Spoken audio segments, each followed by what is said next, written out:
This charming man, with his sly, narrow eyes and bright, mischievous smile, is none other than our protagonist, Julian Kriphart.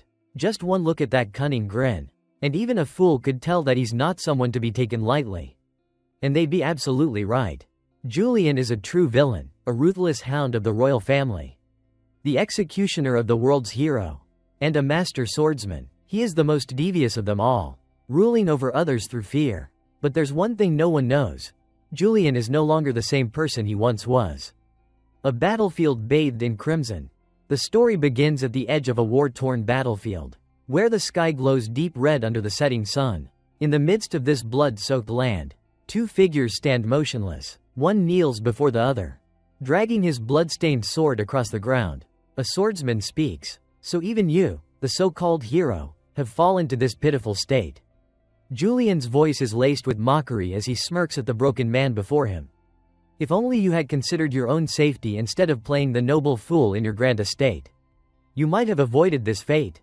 Fallen star, Hayden Reich. A cruel smile spreads across Julian's face as he watches his former mentor.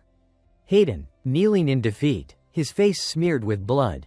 The wounded hero stares up at him, his expression filled with disbelief and sorrow. Julian, how could you do this to me?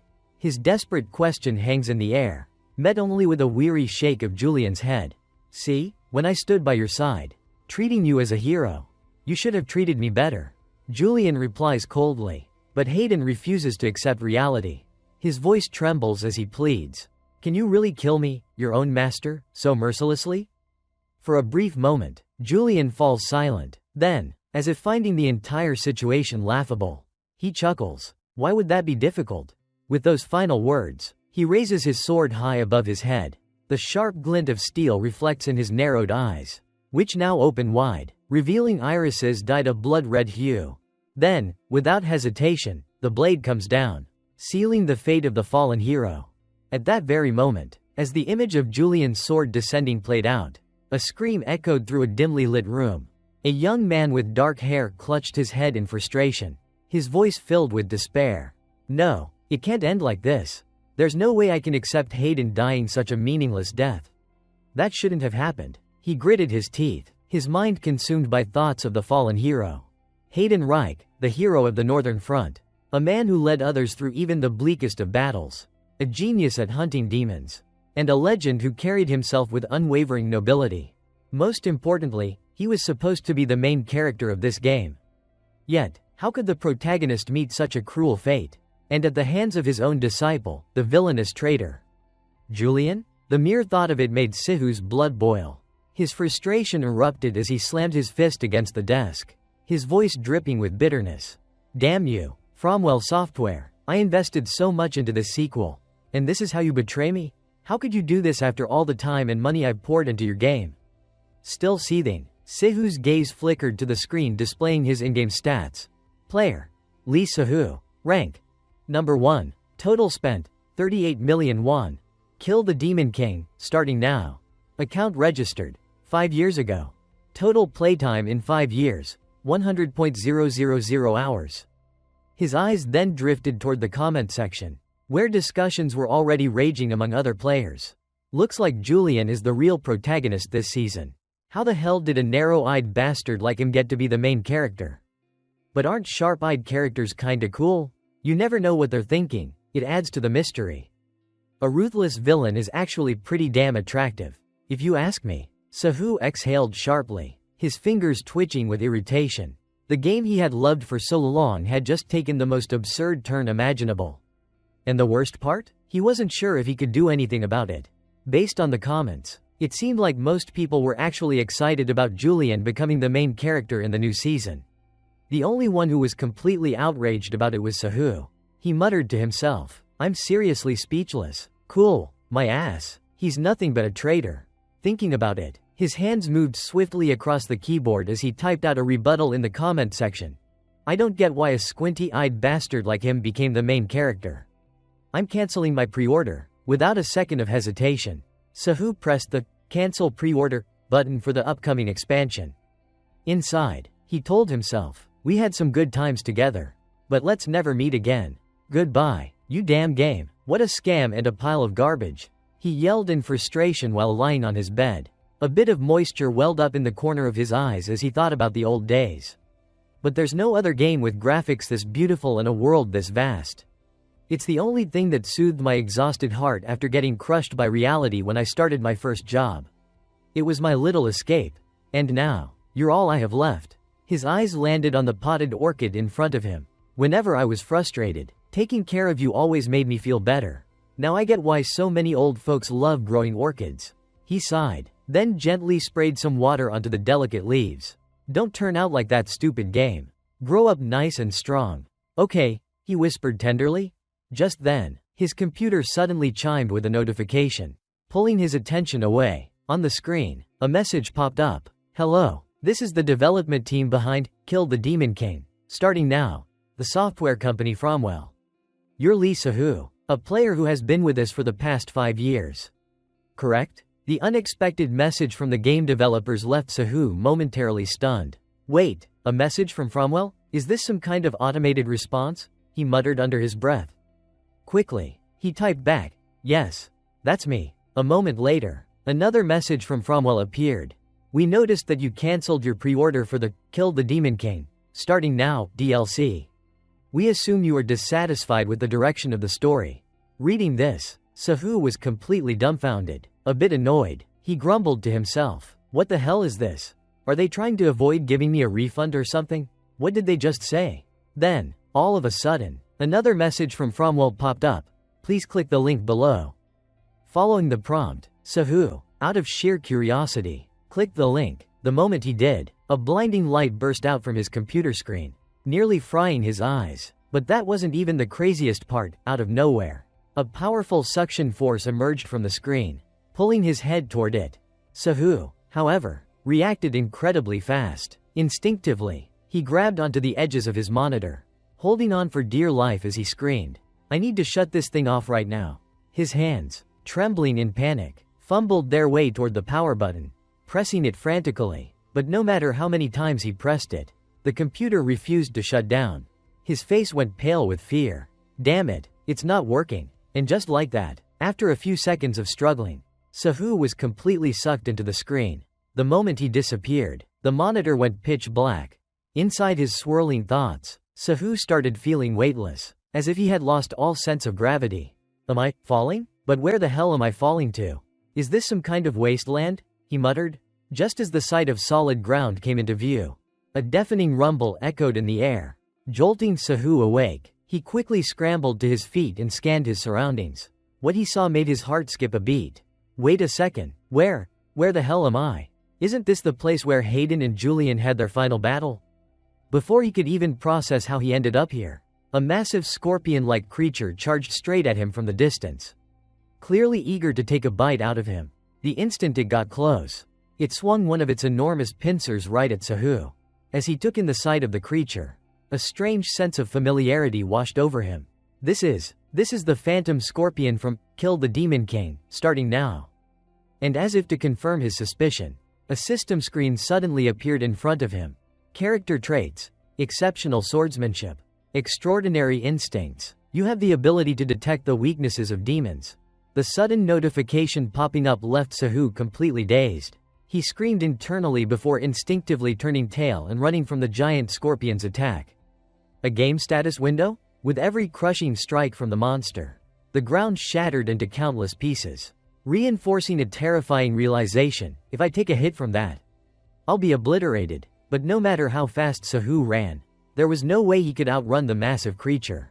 Just as he feared, its gigantic claw swung at him again. Soo had no choice but to squeeze his eyes shut, grit his teeth, and brace himself. Damn it, am I really about to die? The massive pincer closed in, making contact with Soo's clenched fist. But then, something unexpected happened. The scorpion's claw started trembling uncontrollably, unable to push forward even an inch. Soo, confused, cracked his eyes open. What the hell? That didn't hurt? From the scorpion's perspective, realizing its right claw was blocked, it immediately swung its left claw for another strike. The sudden attack startled Soo, forcing him to duck just in time to avoid it. The relentless assault was starting to seriously piss him off. His fists clenched tightly, his body tensed, And then, without thinking, he lunged forward, delivering a brutal punch straight to the scorpion's face. The force of the blow sent the massive creature stumbling back a few steps, clearly shaken. Meanwhile, Sahu stood frozen, staring at his own hand in disbelief. It actually worked? What the hell just happened? Has my body always felt this light? At this realization, a thought began forming in Sahu's mind. Wait a second, am I inside a character now? He still didn't fully grasp what was happening. But luckily, the character he had taken control of was none other than Hayden Wright, the very character he had spent thousands of hours playing. Understanding this, Sahu came to a halt and turned to face the giant scorpion. Drawing the sword from his waist, he unleashed a brilliant surge of energy, then swung the blade forward, sending a crescent-shaped energy slash tearing through the air. In an instant, the massive beast was cleaved clean in half.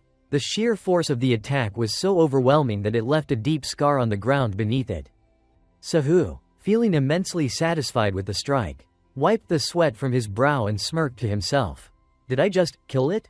As expected from Hayden's reputation. With this, I can change the story and prevent Hayden from being killed by Julian.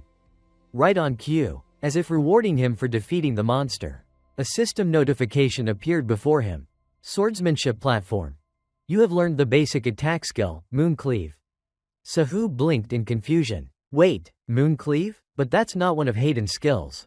A chilling suspicion crept into his mind. He hurriedly yanked down the hood of his cloak, raised his sword in front of him, and used the blade's reflective surface as a makeshift mirror. The moment he saw his own reflection, his breath caught in his throat. To hammer the realization home, the system provided yet another notification. Character appearance: silver hair, narrow eyes, expressionless face, an exceptional swordsman, flawless in mana control, possessing extraordinary instincts, Julian Kriphart Plassen. Sahu could do nothing but clutch his head and scream in despair. Julian? No. The system mercilessly continued feeding him information. Julian Kriphart Plassen. Character traits: narrow eyes, formal speech, emotionless face, two-faced. Attributes: extraordinary instincts, the color of negation, exceptional swordsman, vessel of the Demon King, flawless mana control. Time passed quickly. The scene shifted to a grand castle, inside a lavishly decorated room, where Julian was adjusting his attire. As he gazed at his reflection in the mirror, a bitter thought crept into his mind. A hypocrite, a treacherous backstabber. That's Julian Kriphart Plassen, perfectly fitting for a fox-eyed character. Damn, I look downright villainous. Who would have thought I'd end up as him? He muttered to himself while raising both hands to pull at the corners of his eyes, attempting to widen them. However, no matter how hard he tried, they simply wouldn't open any larger than their usual narrow slits. Still, his eye shape wasn't his main concern. The real question was, why the hell did I get transported into this damn game? I still can't believe it. Am I really stuck living as Julian? It's already been a week since I found myself in his body. I've tried everything to return to reality, but all my efforts have been completely useless. Thinking about this, Julian let out a long, exhausted sigh. Then, as if resigning himself to reality, he shifted his focus to the floating system screen before him. Character: Julian Kriphart Plassen. Possesses a unique trait: formal speech. All spoken dialogue is expressed with refined and respectful language. This irked Julian. Even when talking to myself, I have to be this damn formal? How annoying. But despite everything, he couldn't deny one thing. I do look pretty damn good. Now I understand why this guy is so popular. His proportions are insane. 8 head tall ratio? No, it might even be 9. Julian admired his own reflection with a mix of frustration and amusement. At the same time, just outside in the hallway, a nervous young man was trembling as he approached Julian's private chambers. With each step, beads of sweat trickled down his face. I'm going to die. I don't want to go. I don't want to meet him at all. It feels like I'm marching straight into hell. The more he thought about it, the shakier he became, but in the end, he sucked in a deep breath, gathered every ounce of courage he had left, and pushed open the door. Stepping inside, at that moment, a servant announced, "Lord Julian, Nyharand has arrived." Julian's sharp gaze immediately flickered with wariness upon hearing that name. Harand, a direct descendant of the Kriphart family? What's he doing here? As this thought crossed his mind, Julian instinctively scrutinized Harand with an intense, piercing stare. That alone was enough to make Hound nearly piss himself. His entire body trembled as he stammered, Lord Julian, are you feeling well? Julian, on the other hand, remained indifferent, replying coolly, thanks to your concern, I am perfectly fine. Hearing this, Hound crossed his arms and forced a nervous chuckle. Well, that's a relief. Who would have thought the invincible Julian would suddenly collapse? Maybe I was just worrying too much. Haha. On the surface, Julian's expression and enigmatic smirk remained unchanged, just as unreadable as ever. But inside, his mind was in complete turmoil. What does he want? This isn't just some random visitor, this is Hound himself. Coming all the way here to check on me. What does he usually do in situations like this? Meanwhile, standing across from him, Hound's own thoughts were racing. Julian, you disgusting bastard, even with me standing right here, you're acting all calm and collected? There's no way this is normal. Maybe I should shake him up a little. With that thought in mind, Hound suddenly smirked and spoke in a casual tone. Oh, Julian, by the way, I heard a little rumor. Apparently, you've lost your memory? To Julian, this statement hit like a bolt of lightning out of nowhere. But within seconds, he quickly pieced everything together. Lost my memory? So that's why people have been whispering every time they see me acting strangely. Well, I do seem pretty suspicious, don't I? He stroked his chin in contemplation, a gesture that certainly did not go unnoticed by Hound. Oh, did I hit the bullseye? Hound mused to himself, amused. Seeing Julian's reaction, Hound waved his hand dismissively with a chuckle. Ahaha, it's just a rumor. No need to worry about it. In response to Hound's words, Julian's voice suddenly shifted, becoming more dangerous than ever. Hound, he said, his tone laced with a quiet menace. Don't tell me, you actually believe in that rumor too? As he spoke, his usually narrow eyes opened slightly, revealing a sliver of crimson, an intense, almost suffocating pressure emanating from his gaze. At that moment, every fiber of Hound's being screamed at him to get the hell away from this man immediately. I would never, Hound stammered, his voice faltering as cold sweat poured down his face. Inside, he cursed himself. Why the hell did I say something like that just now? Damn it, he's completely unfazed. That smirk, that gaze, I can't read him at all. Maybe he already knows I'm here under orders from the Noble Elders Council.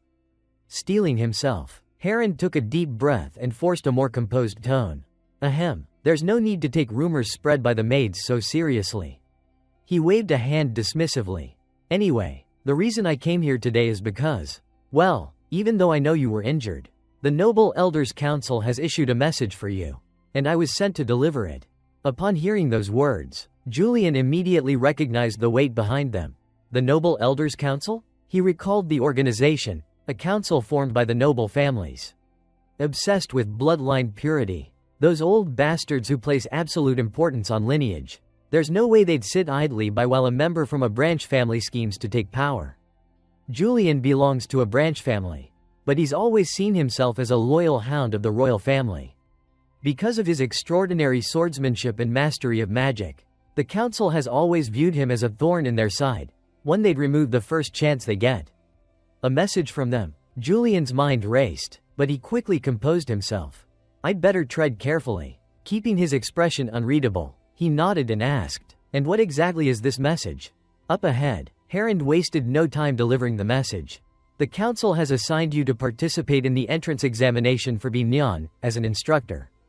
Upon hearing those words, Julian immediately recognized what that meant. Binyan, a clandestine group operating under direct orders from the royal palace, often acting as the royal guard's hidden enforcers. They were an elite force, composed of warriors with extraordinary combat abilities, and Julian himself was one of their members. So, the very people who want me gone are the ones choosing me for this role? Suspicious. Julian stroked his chin, deep in thought. Should I really go along with their little request? Meanwhile, Hound, watching him closely, was also caught up in his own dilemma.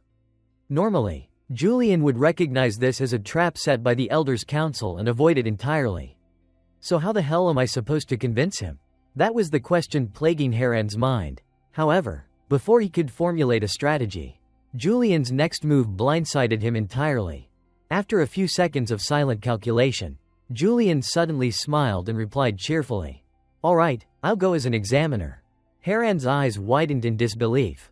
Wait, But what about your injuries? He stammered, unable to comprehend what he had just heard. In response, Julian casually reached up, yanked off the bandage wrapped around his forehead, and said with a smirk, "Oh, what do you know? It just so happens to be healed." Haran's mind screeched to a halt.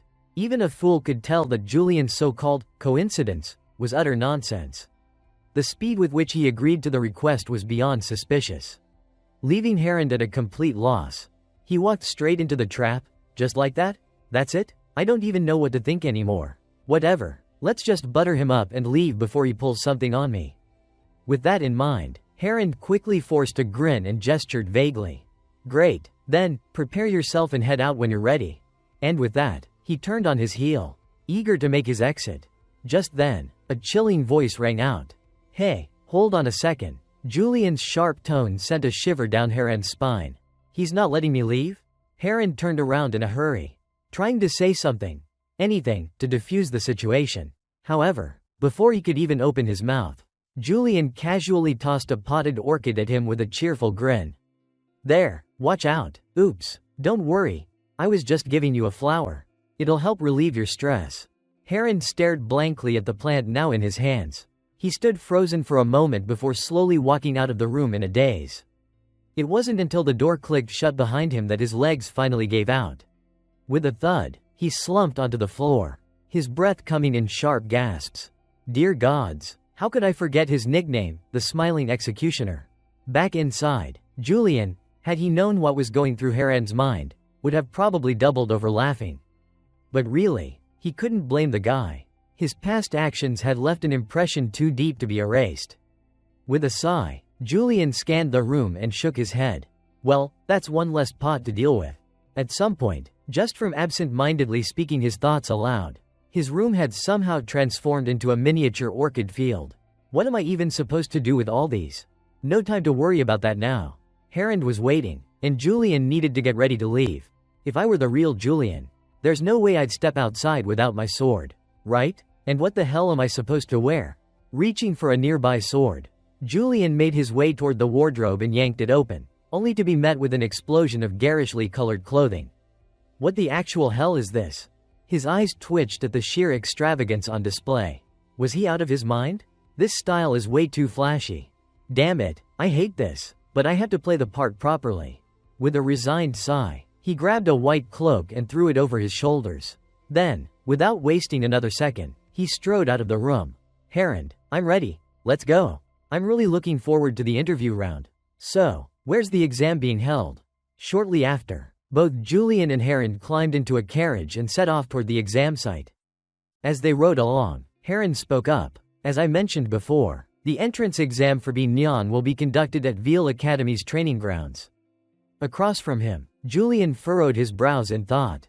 Veal Academy? It's not a major location in the game, but I do remember it. After a brief moment, he asked, what kind of place is it? Haran blinked in surprise. Haven't you already been there? You did graduate from Veal Academy. After all, Julian's mind went blank for a second. Whoa, I did not see that coming. Quickly regaining his composure, he let out an understanding hum. Ah, it has been a long time. I'm sure it's changed since I was last there. Haran seemed satisfied with this answer, his doubts quickly fading. Meanwhile, Julian folded his arms, deep in thought. An academy? Huh? Hopefully. No one remembers Julian's time there. There's a lot I'd rather forget. 2. Before long, the carriage slowed to a stop, and the driver's voice called out from the front. Lord Julian, Lord Haran, we've arrived at Veal Academy. Before them stood an enormous, ancient-looking architectural complex. Julian's eyes darted around as he took in the view. Damn, it's even bigger in real life. I've only ever seen it in the game before. Behind him, Haran tilted his head in confusion. Huh? What did you just say?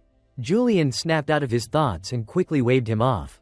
Nothing at all. Rubbing his hands together in excitement, he mused to himself. No matter how stunning the game's graphics were, they'll never compare to reality. But while Julian was busy marveling at his surroundings, Haran was shooting him wary glances. What the hell is that sly expression for? What kind of scheme is this lunatic plotting now? Switching back to Julian's perspective, he subtly glanced around and noticed Haran sweating profusely from nerves. A small twinge of concern flickered in Julian's mind. But still, isn't he way too scared? I actually feel kinda bad about this. Thinking this, Julian decided to give the guy a way out. Hey, man, you're free to go now. I really appreciate you escorting me all the way here. But to Julian's surprise, Hound quickly waved his hands in refusal. No, since I've already come this far, I'd like to see what the entrance exam is like myself. Julian immediately picked up on Hound's obvious fear. This guy was absolutely terrified of him but was still forcing himself to stay. That alone made Julian suspicious. Huh? I thought for sure he'd be itching to get out of here. And this unsettling aura I'm sensing from him, what is that? Is it mana? No, it's not some kind of magical energy or power he's unleashing. Is it an emotion? Could it be fear? The more Julian thought about it, the more convinced he became that his guess was right. So, he decided to check the character traits of Julian, and sure enough, he discovered something interesting. Trait: negative color, unique. You can perceive negative emotions directed at you. You can identify emotions based on the aura's color. Reading this, Julian's doubts vanished. So that's it. Now that he thought about it, Julian had always been exceptionally good at reading other people's emotions, especially when it came to exploiting them. He had a particular talent for using fear to win battles without even lifting a finger. If an opponent was angry, he could manipulate that rage, pushing them into reckless mistakes. It all made sense now. It had to be because of this trait. With this realization, Julian turned his gaze back to Hound, analyzing him carefully. The reason Hound won't leave is because he's scared? So he's sticking around to keep an eye on me? Did the Elder Council order him to do this? Looks like they really do see me as a threat now. Well, it's not surprising. Julian's reputation is awful. I bet they want to get rid of him as soon as possible to avoid any trouble. And now that there are rumors about him losing his memories, this is the perfect time for the Elder Council to make their move against me. Of course, I can't just sit back and let that happen. I need to act. I need to survive, and find a way back to the real world. With that, the protagonist quietly began devising his next move. Before Julian could think any further, a student suddenly came rushing in from behind and accidentally slammed right into his back. The impact caused the student to stumble a few steps backward. I'm so sorry, the student blurted out instinctively. But the moment he caught sight of Julian's dangerously unreadable expression, his eyes widened in sheer terror. His entire body stiffened before he completely lost his balance, falling straight to the ground. Then, in pure panic, he screamed, Lord Julian! His outburst immediately drew the attention of the surrounding students. As soon as they spotted Julian standing there, an eerie wave of dread swept through the crowd. That's fox-eyed Julian? Why is the royal family's mad dog here? That guy's done for. He actually dared to run into him? The hushed whispers quickly spread like wildfire. Even though Julian hadn't done a single thing yet, every single student there was already convinced, without a shadow of a doubt, that the poor boy on the ground was doomed. And it wasn't just the students. Even Hound had the exact same thought. Panicked, he rushed forward and pleaded, My lord, please, calm down, he's just a kid. To the protagonist, hearing those words made his face scrunch up in frustration. Damn it, I haven't even done anything yet. This is so messed up. I hate this. I hate Julian too. He screamed internally. All of their fear, it's overwhelming me. How am I even supposed to get mad at this point? Julian, couldn't you have just treated people a little better? While everyone else was still holding their breath, anxiously waiting for what would happen next, a lone figure suddenly stepped forward. I'm not good at handling crowds, but I need to calm everyone down. With that thought, a girl's voice rang out. Welcome, Lord Julian. She spoke clearly, her gaze meeting his head on. Her stunning features and piercing ruby-colored eyes left a strong impression on Julian. He instantly recognized who she was. Eileen Donatine, one of the first major characters to appear in Exterminate the Demon King, starting now. A student at Veil Academy, affiliated with the Adrathan Empire's Mage Tower. She's a genius magician, capable of wielding metal among the 5 elemental attributes. And she reached the 5th tier spellcaster rank at just 24. She gave Hayden tons of valuable advice during the Academy arc. But why is she greeting Julian like this? Do they know each other? Regardless, her presence had significantly diffused the tension in the air. Julian let out a quiet breath of relief. However, just as he did, something unusual caught his attention. A strange aura was radiating from Eileen. Julian's expression darkened as his body tensed. Wait, I can see her negative aura. This is bad. That's fear? No. Wait, anger? No. That's not it. It's hatred? But why? Why does she hate me? What the hell did Julian do to her? Goddammit. Julian, what the hell were you up to? His mind raced. Eileen was a high-ranking mage. If he acted too suspiciously, she could cause all sorts of problems. He needed to de-escalate this, and fast. At that moment, Julian's fox-like eyes narrowed slightly before he sneered. The half-breed of the Donatine family. Who gave you the right to speak to me? The words rang out, instantly turning Eileen's face ice-cold. The atmosphere dropped several degrees. All around them, the other students stood frozen in place, mouths agape in shock. Meanwhile, internally, Julian was wailing in despair. Oh, wow, that shut her up completely. Great, just great, and I can already guess what's going on because I played the game. This isn't calming things down at all. It's making them worse, but I have to keep up the villain act. With that thought, Julian swiftly drew his sword, his voice turning razor-sharp as he taunted. So, being a half-breed has made you deaf, too? Tell me, do you know what kind of sound a person makes when they die? Seeing Julian's actions, the surrounding students instinctively stumbled backward in fear. His villainous smile only widened. Scared, aren't you? Now, finally, I can get her to calm down, Julian thought to himself. But contrary to his expectations, Eileen responded in a way he hadn't anticipated. A violent surge of energy erupted from her entire body. Lightning crackled wildly around her, sending arcs of electricity scattering in all directions. You just drew your sword? She snapped. I don't care if you're Julian of the closed eye. Even you shouldn't be behaving like this in front of a student and a professor. This is an act of violence.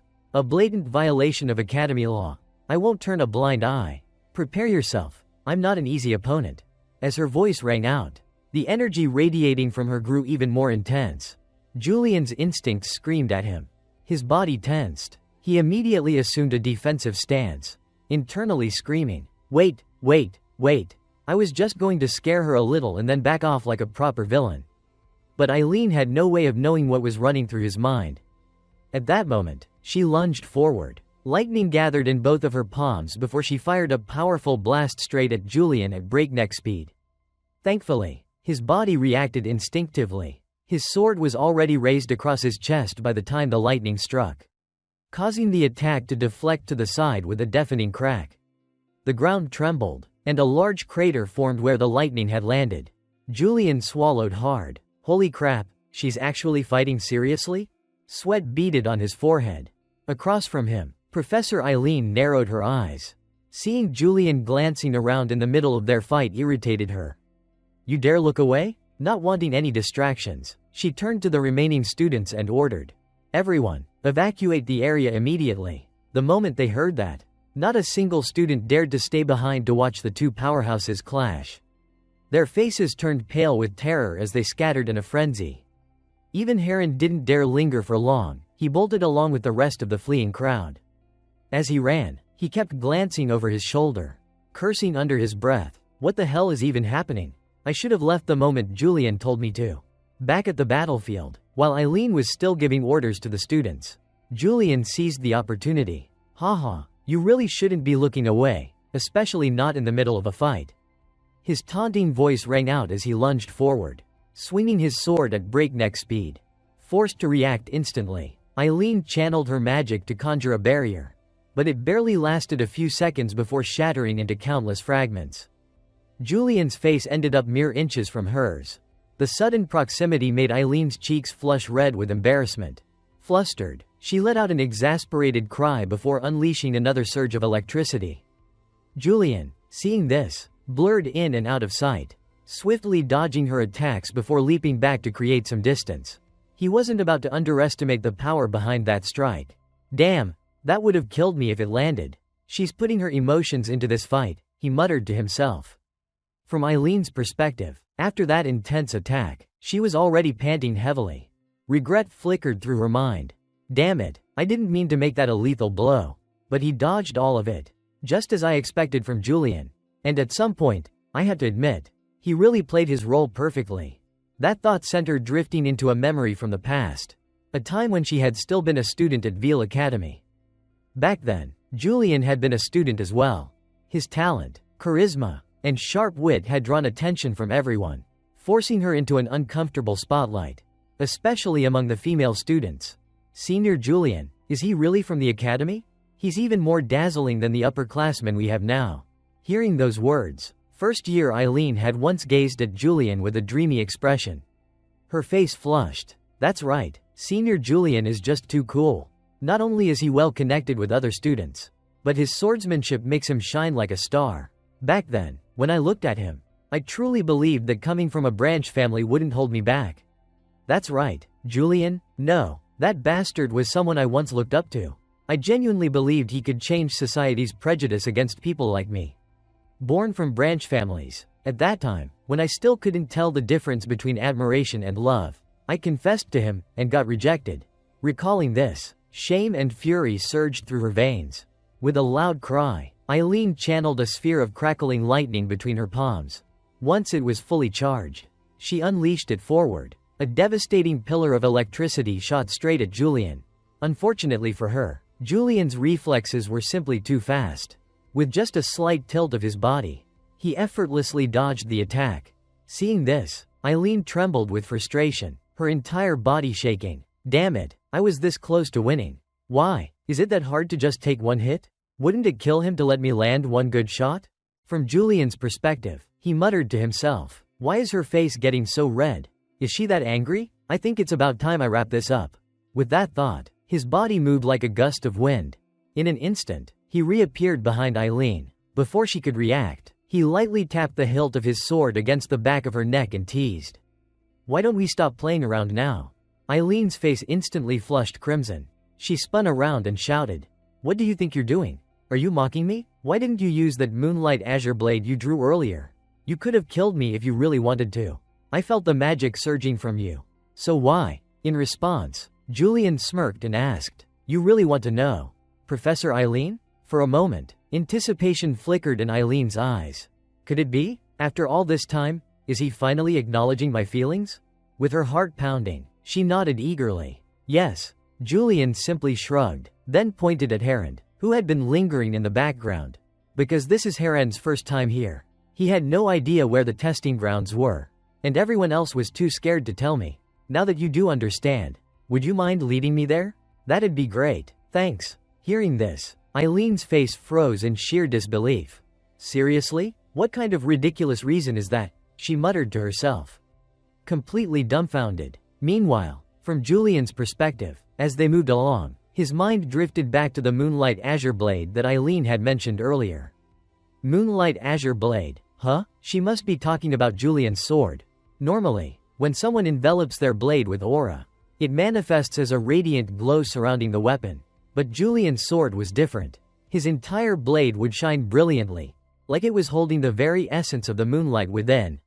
Julian had used that sword to slay countless demons. And after witnessing its power, people had named it the Moonlight Azure Blade as a mark of both reverence and fear. That sword is practically Julian's trademark. It's the very source of his strength.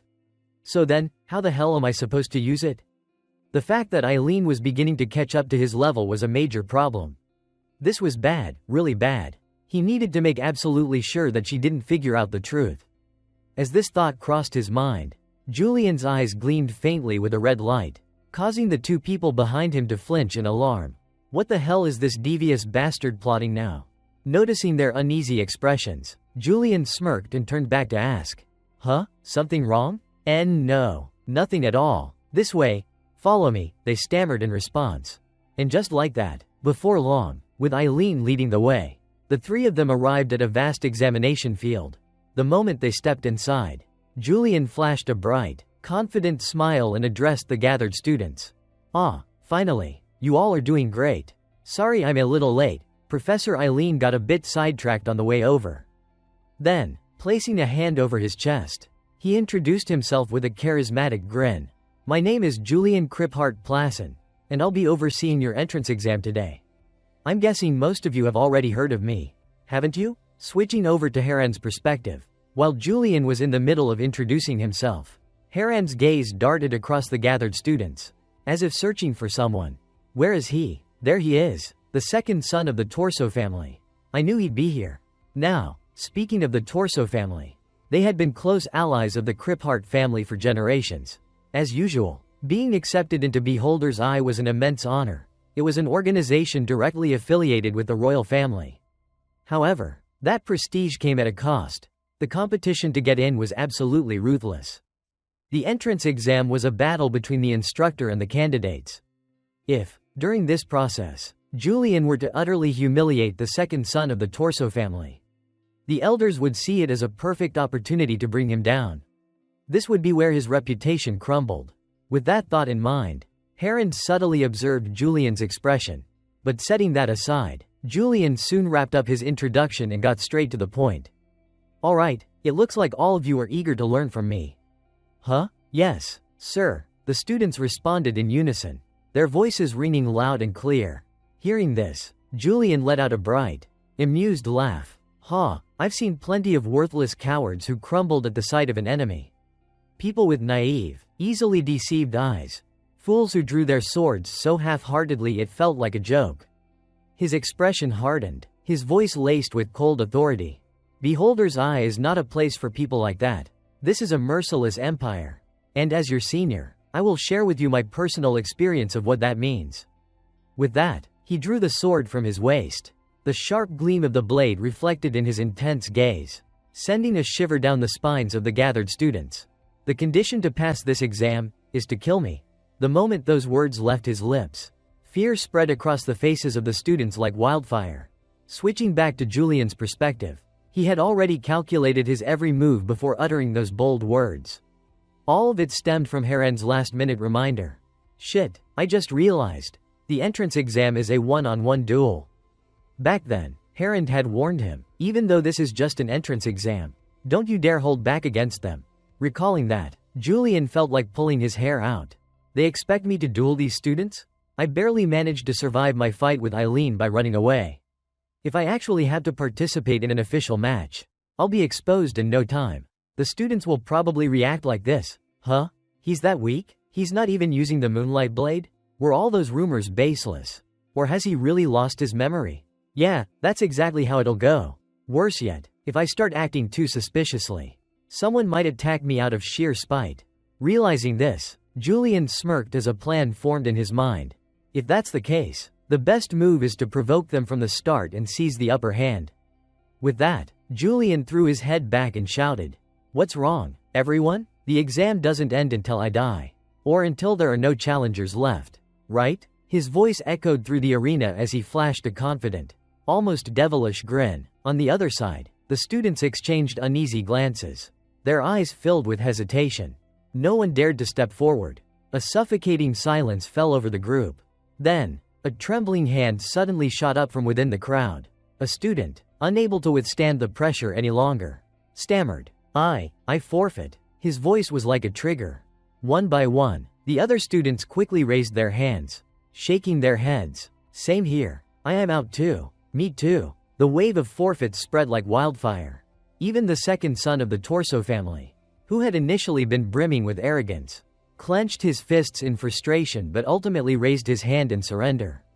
And just like that, with nothing but a single well-placed provocation and the overwhelming pressure he exuded, Julian had effortlessly coerced the entire group of students into giving up before the battle had even begun.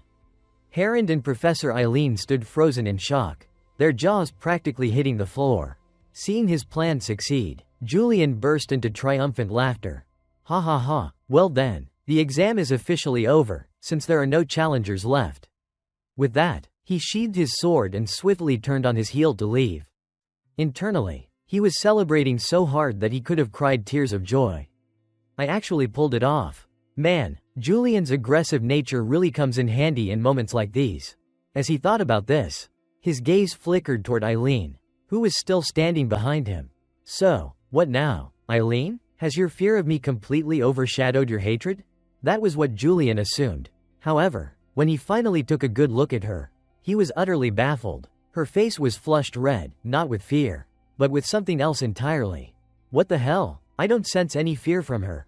Did my negative color trait fail to activate? That thing is supposed to work on its own. So why isn't it kicking in now? If that's the case, I might be in trouble."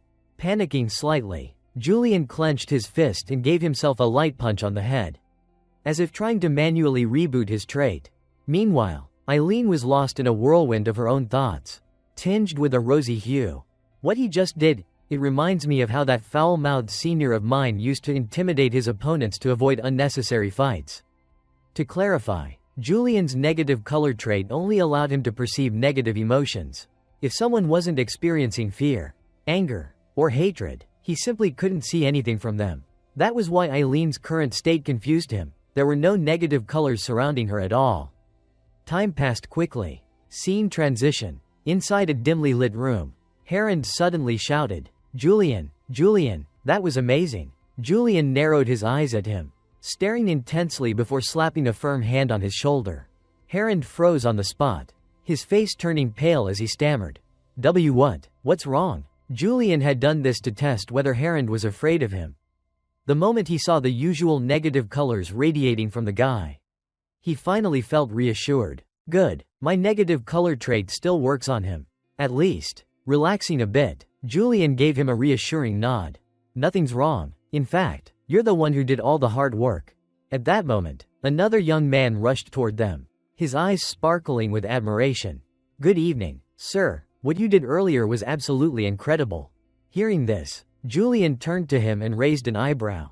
Oh, and you are? Before Julian could even finish his sentence, the young man eagerly introduced himself. Yes, my name is Razalot, and I'm in charge of the Academy's administrative work. It's a great honor to meet you, sir. So the rumors about your memory loss were false. After all, you completed the entrance exam without even fighting a single challenger. And not only that, I heard that the second son of the Torso family was among the 100 examinees. Yet you didn't show the slightest mercy. As expected of you. Hearing this, Harand nearly had a heart attack. He immediately jumped in to shut Razalot up. How dare you? Are you trying to outright declare that the second son of the Torso family failed the exam? He looked ready to bite, practically foaming at the mouth. Seeing Harand's aggressive reaction, Razalot quickly raised his hands in defense. Sir, that wasn't my intention at all. Harand, who acted meek and submissive in front of Julian, suddenly turned into a beast when dealing with someone like Razalot. You dare act so arrogant when you're still in training? Do you even understand the relationship between the Criphart and Torso families? His teeth ground together in frustration. But before he could bark out any more insults, Julian stepped in. Hey, Harand, I think you're misunderstanding something. Or maybe it's the Torso family that's misunderstanding something. Both Harand and Razalot froze at his words. Completely taken aback, Julian continued, his voice steady and firm. Banayan doesn't accept nobles. Since the organization is directly under the royal family, only commoners or fallen nobles are allowed to join. A heavy silence filled the room. The two men stared at Julian, dumbfounded, as if this was the first time they had ever heard such information. After a few seconds of processing, Harand snapped back to his senses and pointed a finger straight at Julian. But aren't you a noble too? Julian leaned in dangerously close, his voice lowering into a growl. I am a branch descendant of the Criphart family, a bastard. That's why. His piercing gaze sent a chill down Harand's spine. The second son of the Torso family entered this exam despite knowing he wouldn't make it past the second round. Were they trying to harden him through real combat experience? Or, is there some hidden scheme behind his participation? As he spoke, Julian lightly tapped his forehead with his index finger.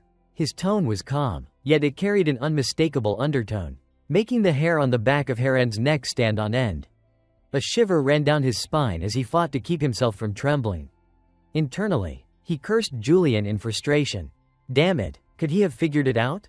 Does he know this entire exam was a trap set up by the Elder Council? And that I'm involved with them?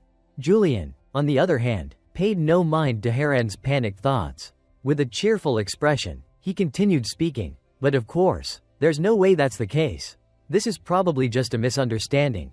Otherwise, that would be a real shame if something unfortunate were to happen. As he said this, he shot Harand a glance, his crimson eyes gleaming with a dangerous glint. Time passed swiftly. The scene shifted to Julian's mansion. As soon as he stepped inside, the voices of the maids filled the air. You've finally returned. Welcome home, young master. Would you like to have dinner? Julian responded without hesitation. No, that won't be necessary. Also, make sure no one enters my study. With that, he swiftly made his way to his private quarters. shutting the door firmly behind him. He unfastened the sword at his waist, tossing it aside before collapsing onto a chair with a weary sigh. Phew, judging from Haran's reaction, it seems the Elder Council really did set a trap for this entrance exam. I was lucky no one saw through me today. But how much longer can my luck hold out? His gaze shifted toward his sword as a new wave of concern washed over him. The fact that I can't use the Moonlight Sword, it's unsettling.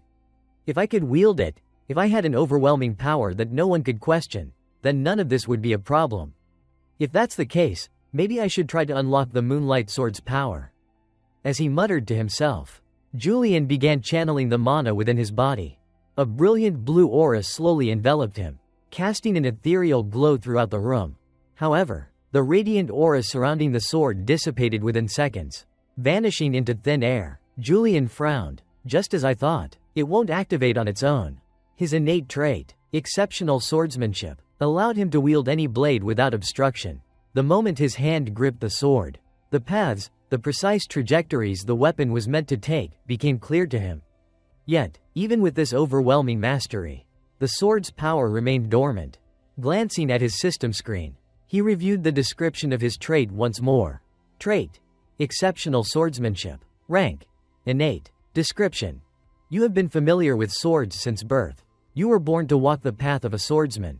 As long as it takes the form of a sword, you can wield it, regardless of type. Julian shook his head and muttered to himself. But this still isn't enough. Within the Empire, countless swordsmen could rival Julian. Dozens, perhaps even hundreds of named figures alone were already at his level. The difference, however, was undeniable. What separated Julian from them wasn't just skill, it was aura and mana. That overwhelming gap in power was the reason the original Julian had survived despite his extreme mindset. But could he, the current Julian, truly accomplish the same? If mana backflows, my internal organs could be destroyed. Controlling mana is incredibly dangerous. A sliver of hesitation crept into his mind. But just as quickly, he crushed it. No, sooner or later, I'll have to prove myself. If the concept of mana in this world is the same as it was in the game, then I, someone who has played this game hundreds of times, already know the method. He took a deep breath, reaffirming his plan. I need to guide the mana flow from my heart to the mana meridians, the organs responsible for storing mana within the body. Out of the 38 mana meridians, 6 are the most vital. Among them, the one in the head is the core of mana, directly connected to the heart. If I can activate that region, then I might succeed. Thinking this through, Julian clenched his teeth and focused his mind to its highest limit, directing the flow of mana within his body. And sure enough, with the exceptional talent of this body, he succeeded on his very first try. A dense surge of mana enveloped him, making his eyes widen with exhilaration. The aura is resonating. Now, I need to shift the mana to a different position.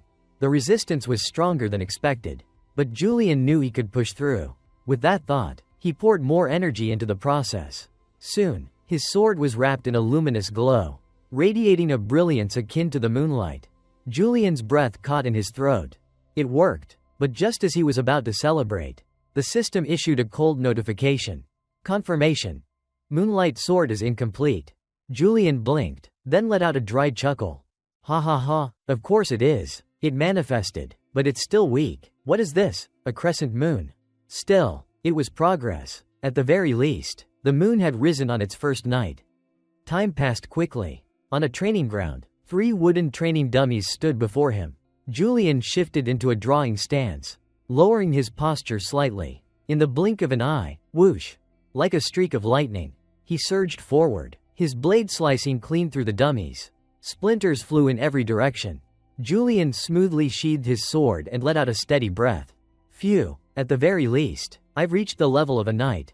Now, I just need to perfect the Moonlight Sword. But something was off. The game knowledge in his mind was starting to interfere.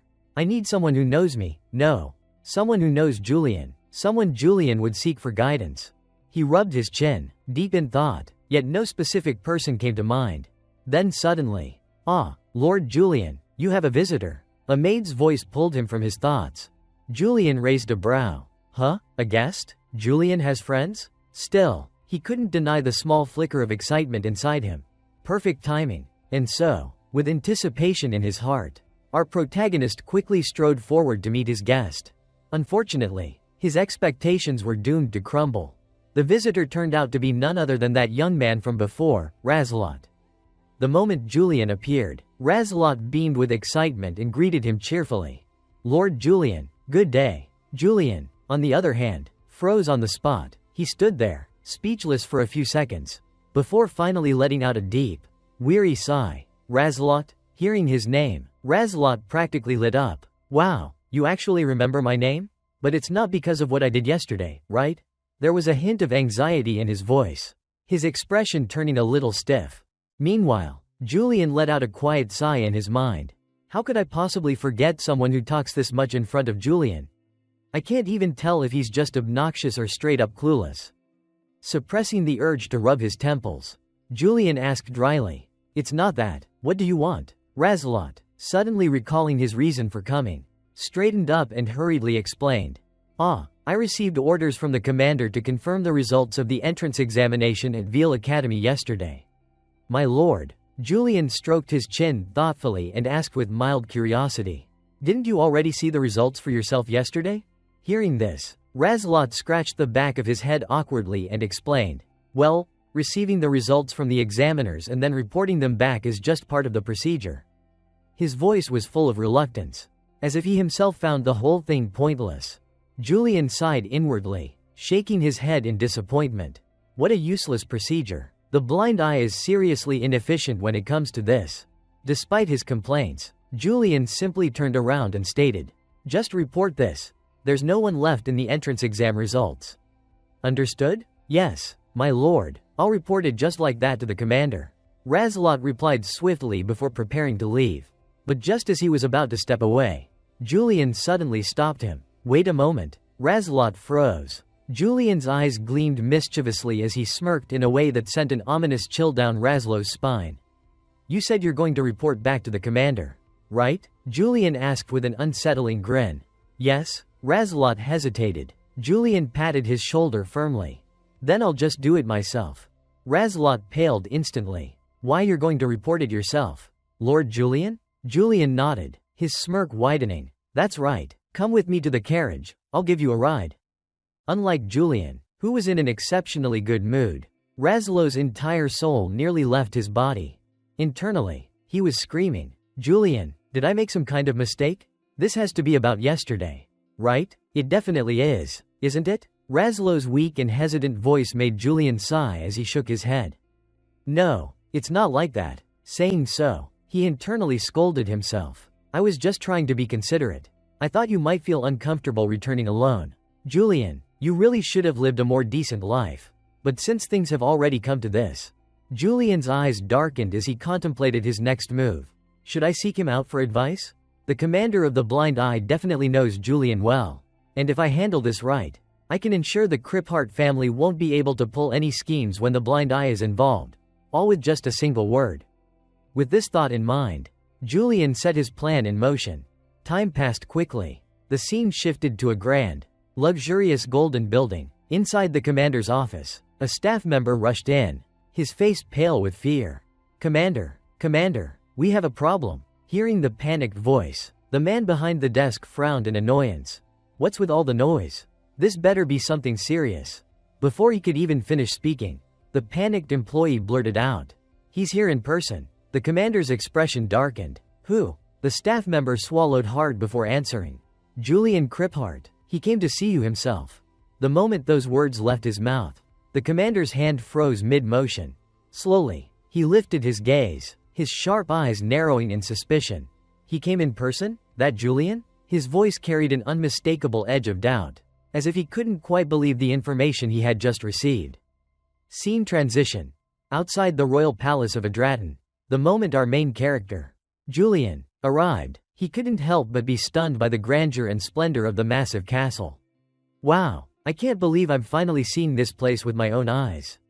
The main setting of the game is the continent of Rosenda, ruled by 3 powerful nations. Among them, the strongest by far is the Adratin Empire, Julian's current location. After the demon king Babatos was sealed away, the shattered and ruined territories were swiftly consolidated under the empire's firm monarchy. transforming the land into a dominant superpower. And the most obvious symbol of that strength? This magnificent royal palace. Wow, it's honestly overwhelming, my heart's racing. Julian was quietly moved by the thought.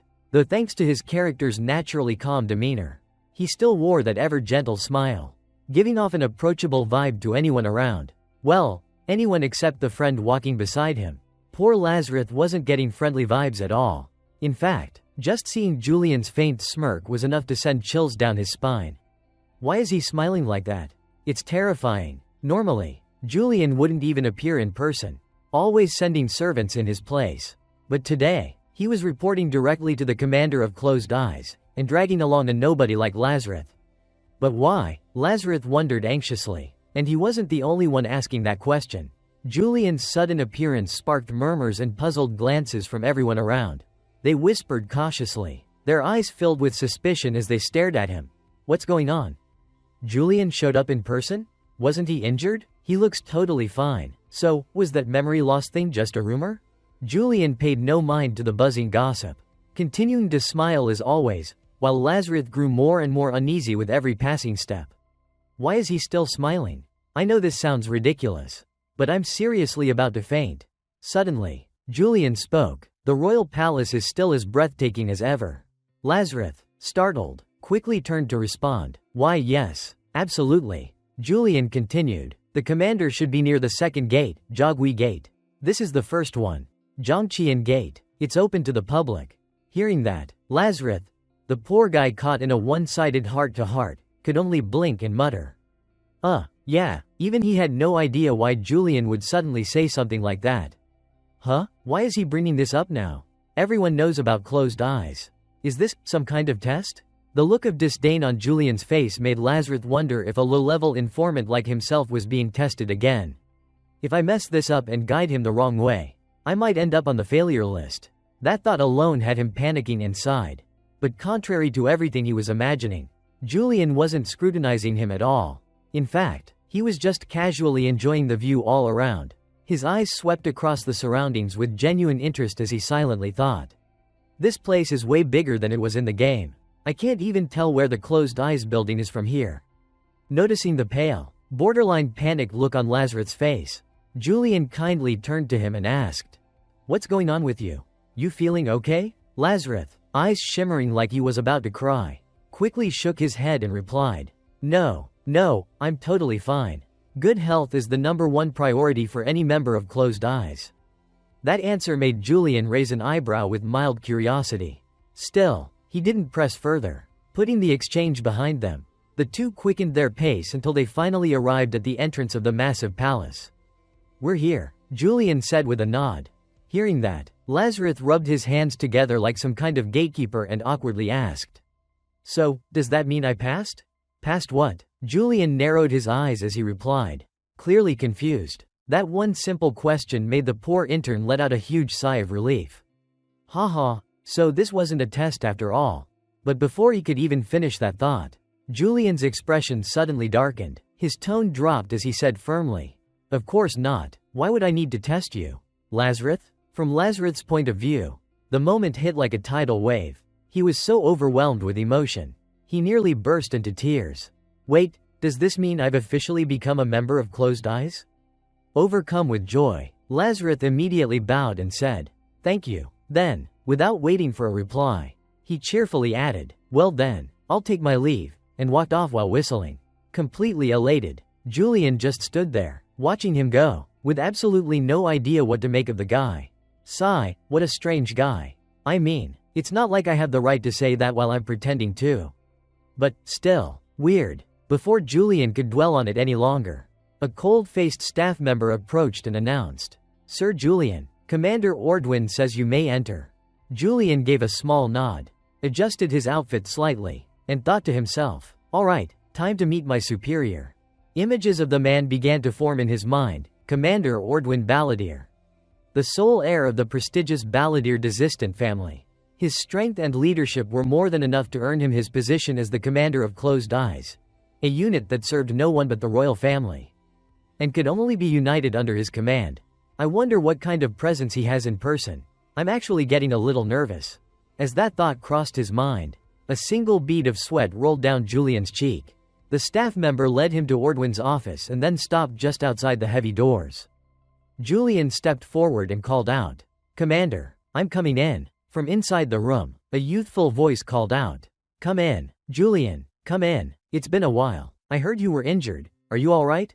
The voice belonged to a petite girl with deep circles under her eyes, none other than Commander Ordwin Balladeer of Closed Eyes. On Julian's end, the moment he saw her, his smile froze in place. She looked nothing like what he'd imagined. So this is Ordwin Balladeer, Commander of Closed Eyes? No room for emotions in this unit. Sounds great. But she's so tiny. I remember the description said she was small. But this is on another level. A woman? No, not quite. But she honestly looks more like a little girl than anything else. The more he thought about it, the more baffled he became. It was as if she could read his mind. Ordwin pointed straight at him and barked, "All right, get over here. You were about to say I'm still just as tiny as ever. Weren't you?" Julian immediately waved his hands in denial. No, of course not. But inside, he was seriously impressed. Reading Julian's thoughts? No wonder she's the commander. With that, Ordwin turned her attention back to her paperwork. As she signed off on documents, she asked, "So, how's your injury? Give me a full report." The question made Julian unconsciously tighten his hands together. How am I supposed to phrase this? She's not someone I can take lightly. I've got to be careful. If I mess this up, she might get suspicious. Even someone like me has to show respect to the commander. Closed Eyes is known as the royal family's watchdogs, blindly loyal. Without question, taking a breath, Julian raised one hand to his chest and bowed slightly. "Thank you for your concern. The wound was serious, but not enough to shake my loyalty to the royal family." At those words, for some reason, Commander Ordwin stopped working. She looked up and fixed her gaze on him, studying him intently. Then, she walked right up to Julian, eyes sharp. "That's odd. Do you always talk like that? Something about it feels off." Julian. As she spoke, the petite commander gently pressed the hilt of her sword under his chin. From Julian's point of view, he immediately noticed a red glow surrounding Commander Ordwin. A red aura of rejection? She's suspicious of me? Julian, what the hell kind of relationship did you have with your superior all this time? But there was no time to hesitate. Staying true to his role as the villain, Julian made his move, bold and without a second thought. He reached out and gripped the hilt of Ordwin's sword, leaning in close to the petite commander. He asked, "Is there a problem?" Ordwin's face twisted in irritation. "You dare grab my sword?" she snapped. "You barely ever show your face around Closed Eyes headquarters. And when you do show up, all you do is silently look around and disappear. And now, all of a sudden, you're acting all eager? What's gotten into you, Julian?" Her voice dripped with sarcasm, and Julian broke into a cold sweat. Even if I'm playing Julian, I thought at the very least this guy would know how to keep things professional here. "Looks like I underestimated you, Julian." Trying to explain, he said, "I took time off due to my injuries. Remember? I came here to report that." "Oh really?" Ordwin shot back, tone heavy with doubt. "Is that truly the reason?" "Yes. Is there something wrong with that?" Julian replied, beads of sweat rolling down his face. Inside, he reminded himself, "Stick to the part. I'm Julian. Damn it. Keep a poker face and press forward." With that in mind, he slammed his hand down on the desk, throwing the pressure right back at her. "So now you're trying to control whether or not I show up at HQ too?" Across from him, Ordwin let out a mental groan. He's barely been back for 5 minutes and he's already talking back to his superior? She narrowed her eyes. "I heard the injury may have affected your mind, but from what I'm seeing, you're doing just fine." A vein visibly popped on Julian's forehead, but he kept his smile intact. "She's technically not wrong, but hearing her say it still pisses me off. For someone to throw that in Julian's face, yeah. This woman isn't some pushover."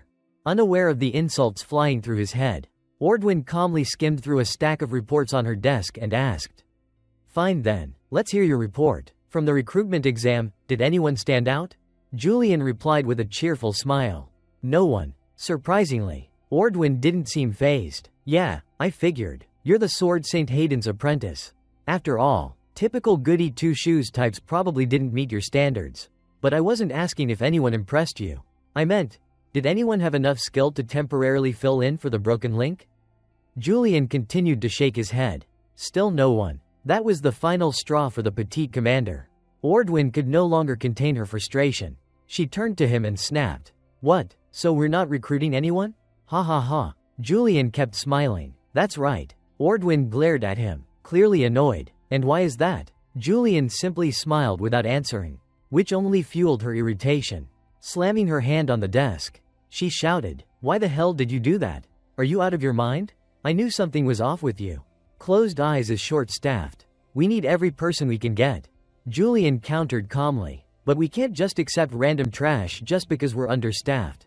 Can we? None of the candidates were a good fit for Closed Eyes. His reasoning sounded solid enough. But the lowly-sized commander still couldn't suppress her rage. She yelled again, then let them screw up a bit. Maybe one of them turns out useful. But Julian didn't budge. That would just be a waste of time. They weren't even qualified for an apprenticeship. On the outside, Julian kept his composure. But inside, he was thinking, honestly, I was just dodging the mock battles. Back to Ordwin's perspective, knowing full well Julian's twisted personality, she just waved him away like she was swatting at a fly. There's no reasoning with you. Get out of my sight.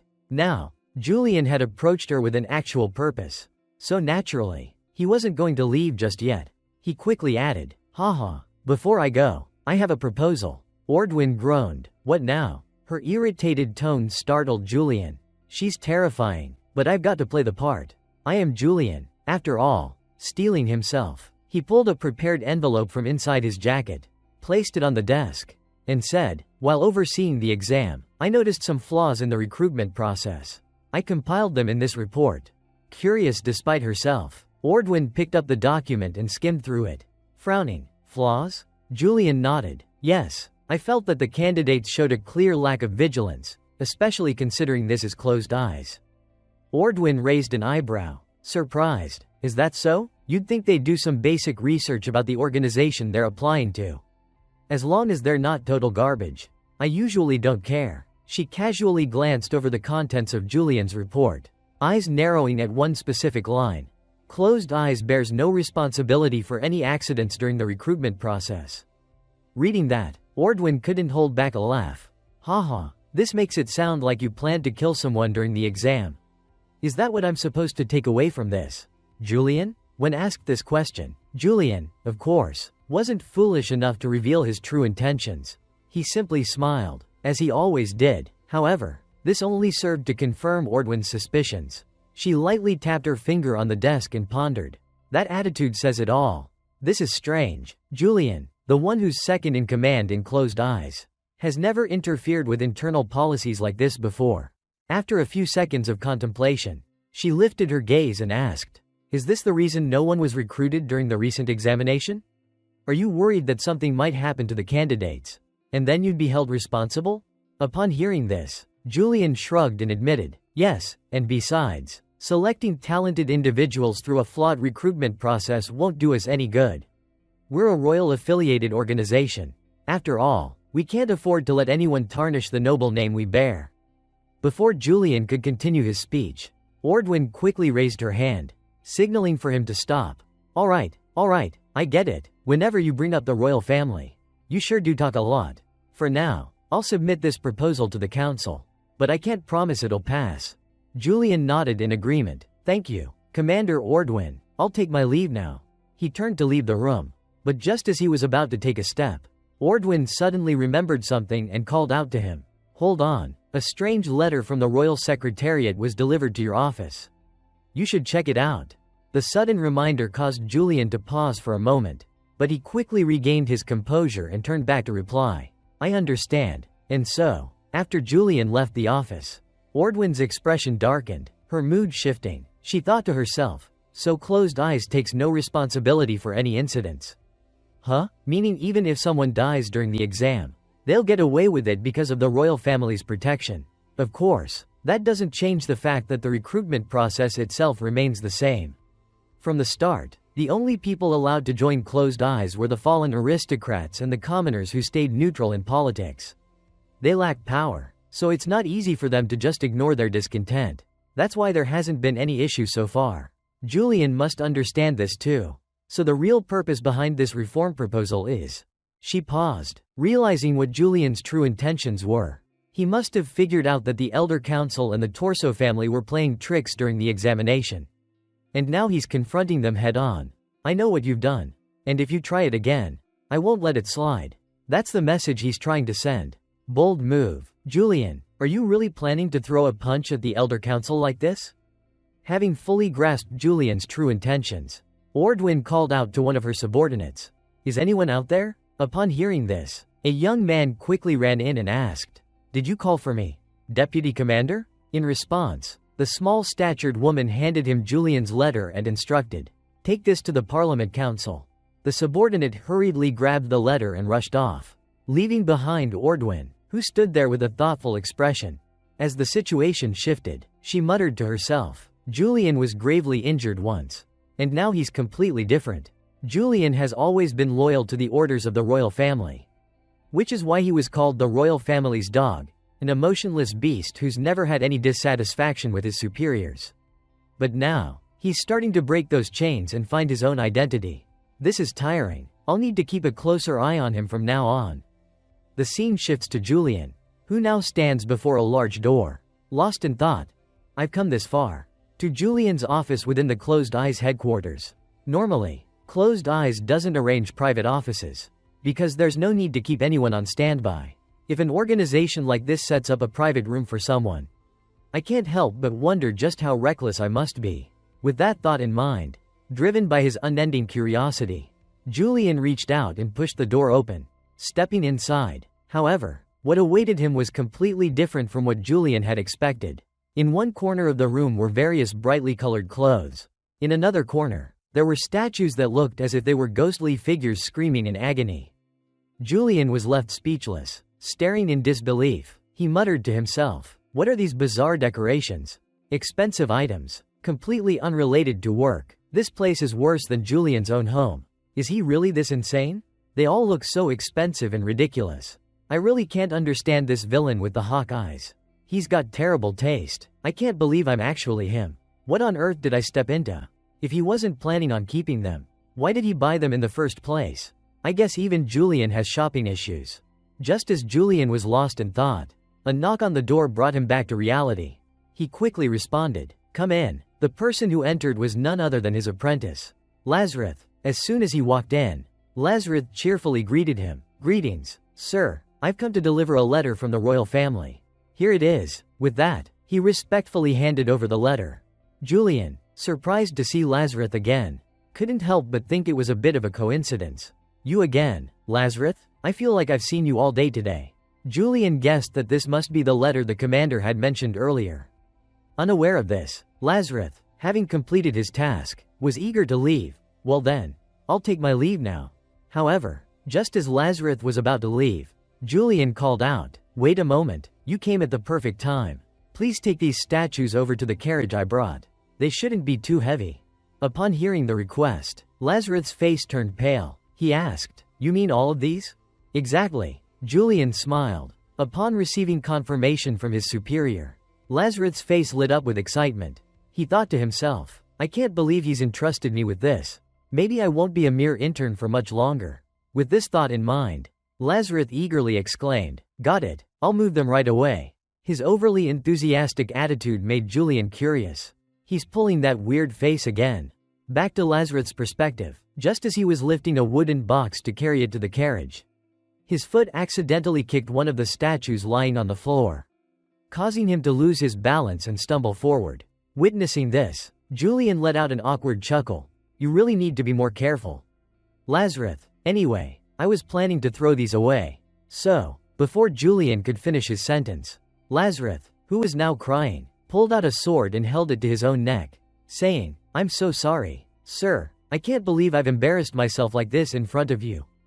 From Julian's perspective, seeing Lazarus so terrified, he thought to himself, he must be really scared. I'll try to lighten the mood a bit with a joke. With that in mind, Julian gently stepped forward, placed a hand on Lazarus' shoulder, and whispered, It's not like that, Lazarus. Cleaning up would be harder if you died here. Now, go ahead and continue with your work. Julian's tone was soft, but to Lazarus, it made him so terrified that he couldn't even cry anymore. In the end, Lazarus could only silently return to his task of tidying up. Meanwhile, Julian focused on the letter that had just been delivered to him. So it's because I'm in Julian's body that I scared him. I kind of expected that. Well, I'll read the letter while I wait. It's sealed with the royal family's insignia. Just like in the game. The letter is addressed to Julian, a member of the Kriphart family and an office worker for Closed Eyes. Luckily, I can read the royal family's handwriting. That's pretty cool. What they're saying is simple. If I'm recovering, I should return to work. It feels like they just want me to participate in a public event and are trying to wash their hands of it. I'm not complaining, though. I think gaining experience in this area will be important since I haven't found any clues about the Moonlight Sword yet. The task is to restore the resonating stones. The resonating stones. In the world of the game, start killing the Demon King. There are monsters called demons. After Demon King Barbados's death, the remnants of his being can manifest as parasites or other physical forms. They're known as demons in this world, and they began attacking humans. The items used to contain them are called resonating stones. They are great legacies of mages. I wonder how they can create stones using magic since I'm not a mage. But perhaps this task means I'll have to protect a mage who's restoring the stone. I can't really refuse this, even though there's a risk of fighting demons. If I succeed in this duty, the current doubts and rumors about Julian will lessen. I don't even know who the mage I'm supposed to protect is. To handle a resonating stone, it requires a mage with skill. That's a good person. Julian silently wished in his heart. The scene shifts to Professor Eileen, who was walking along, grumbling to herself. Why'd I still have to keep writing these things after becoming a professor? Is it all about constantly proving myself? I guess that's the life of a mage. But the royal family really sets the bar high. Just as she said this, a girl with green hair called out to her, "Hey, what are you doing here?" Hearing the familiar voice, Eileen turned around and responded, "Diana, long time no see. Are you still the same as always?" Diana smiled brightly and replied, "Eileen, you're probably the youngest professor here." It's so hard to catch up with you these days. The compliment from her friend made Eileen's face blush slightly. She scratched her head awkwardly before responding, "Haha. You don't have to flatter me like that." Before the young professor could say anything more, Diana quickly proposed, "Do you have time now? There's a tea party. Do you want to come with me?" Upon hearing the invitation, for some reason, Eileen's face turned pale. She quickly declined. "Sorry, I'd love to, but I have a lot of things scheduled." Looking at the pile of documents in Eileen's hands, Diana quickly understood the situation. I get it now. You're still as hardworking as ever. It reminds me of when we were students. Nothing has changed." As she said this, Diana suddenly squinted and pointed toward something, saying, "Isn't that Julian's carriage over there?" From Eileen's perspective, after she saw the emblem on the carriage, she quickly confirmed the owner. "Wait a minute. You're right, that emblem is only used for collateral from the Kriphart family. It's definitely Julian's carriage." Upon hearing this, Diana commented with a slightly uncomfortable expression, "I heard he was at death's door. Yet he's back now? Truly persistent, isn't he?" "That's right." Eileen nodded in agreement, her expression showing discomfort. However, for some reason, Diana suddenly looked at her and teasingly asked, "Oh, what's this, Eileen? Don't tell me you still have feelings for him?"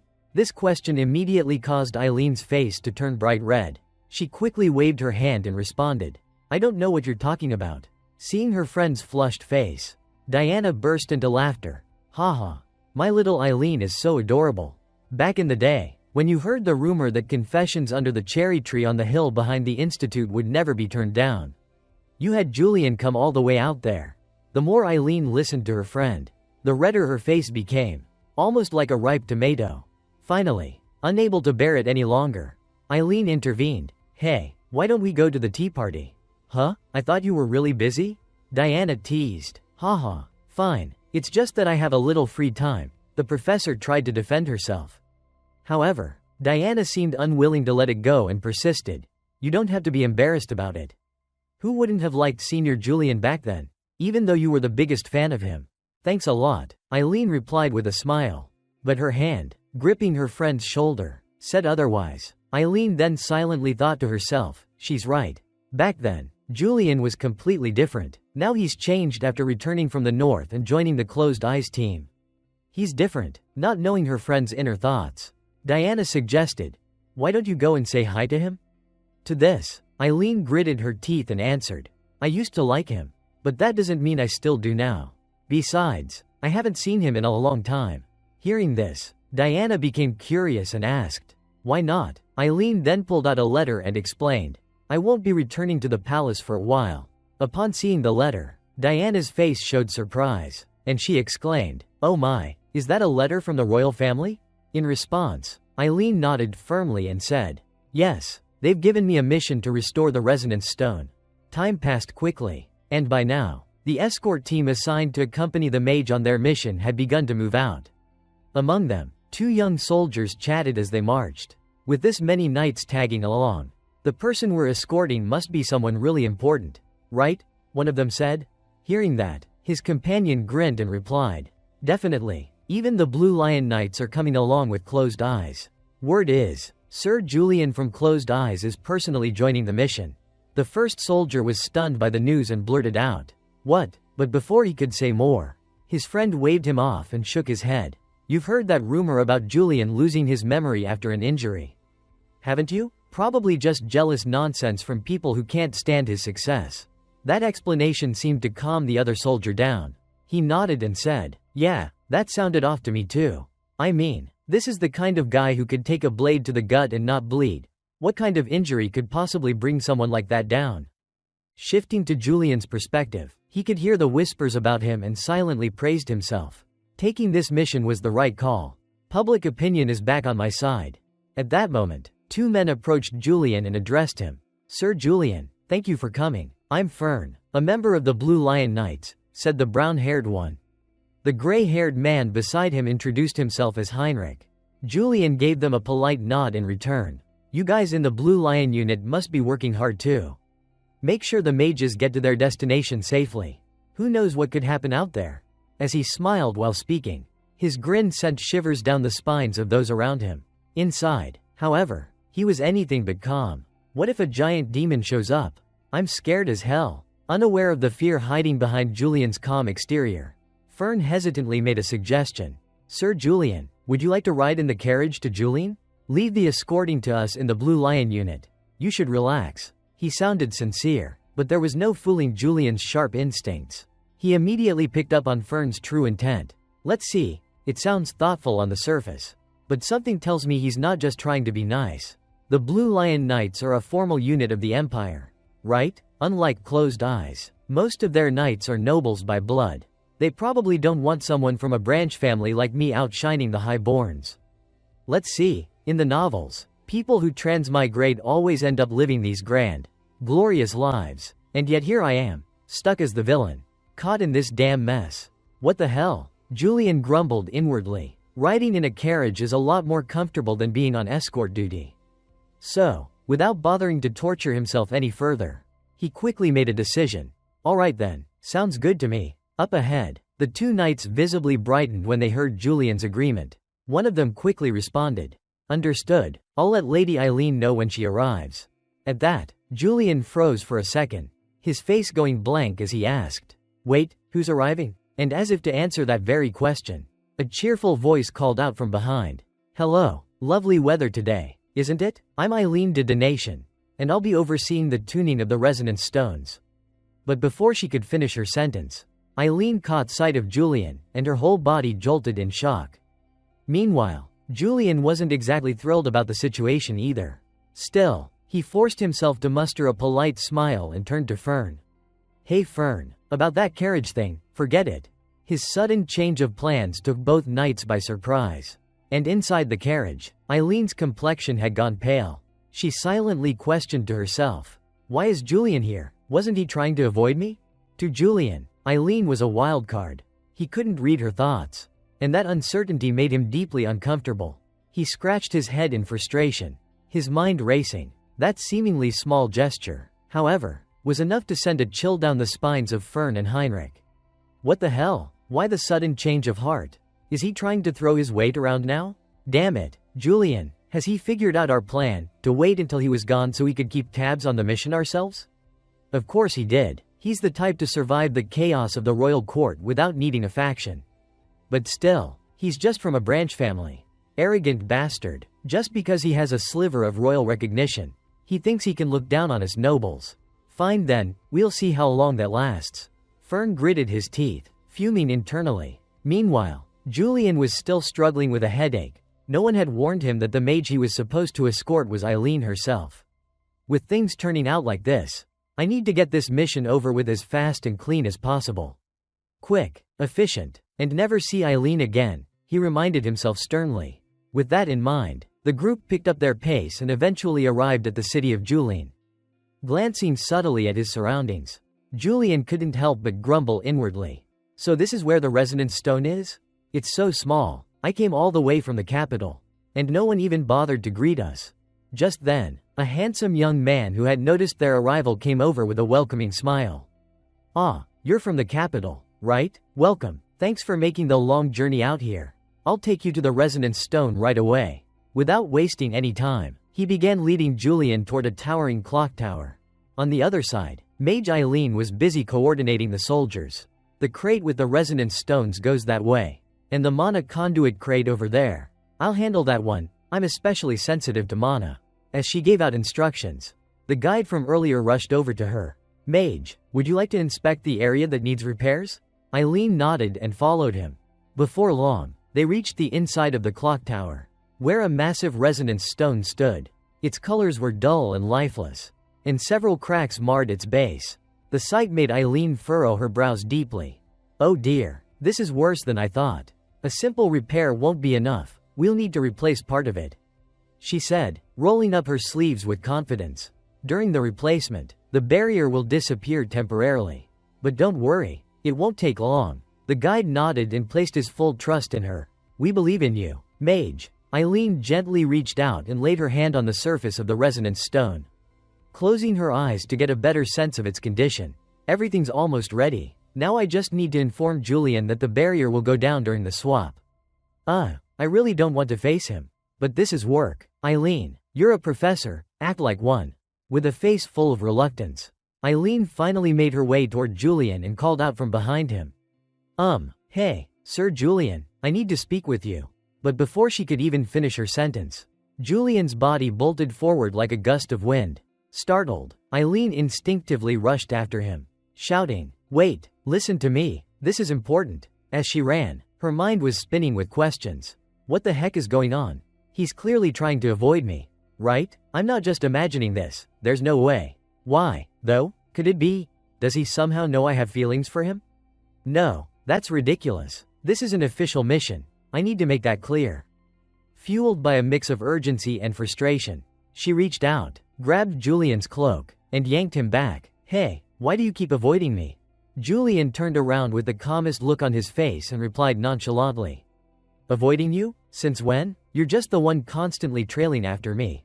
Eileen. The blunt response struck Eileen like a slap in the face. Her cheeks turned red with a mix of embarrassment and anger. What is wrong with this guy? He says that with such a straight face it almost sounds reasonable. Face burning as red as a ripe tomato. She barked. That's not even the issue here. Julian just tapped his temple and replied coolly. Then what is it, Miss Clingy? That did it. Eileen practically bristled like an angry kitten. Clingy? I've had enough of this, she shouted, visibly seething. But just as she was about to give Julian a piece of her mind, a thunderous explosion ripped through the air, followed by a terrified scream. It's a demon. Both Julian and Eileen instantly turned toward the sound, their expressions hardening. They rushed to the scene and found several monstrous creatures, giant rat-like beasts, wreaking havoc in all directions. The sight made their blood run cold. I told you, Eileen shouted. The barrier's temporarily disabled, so demons can get through. But no, you just had to keep dodging me. Before Julian could even respond, a body flew across his field of vision and slammed into the wall behind him with a sickening thud. It was Heinrich, the knight, now unconscious and barely clinging to life. Julian's heart pounded as he slowly turned to face the source of the destruction. There it was, a towering demon, skeletal from head to toe, radiating malice, a second-tier demon. Looking at the creature's grotesque appearance, Julian quickly racked his memory. It's not a hornless demon, nor a single horned one. This thing has 2 horns, a second-tier demon. Damn it, a complete wildcard. The more he thought about it, the darker his expression became. Meanwhile, Eileen rushed over, eyes wide with disbelief. What the hell is going on?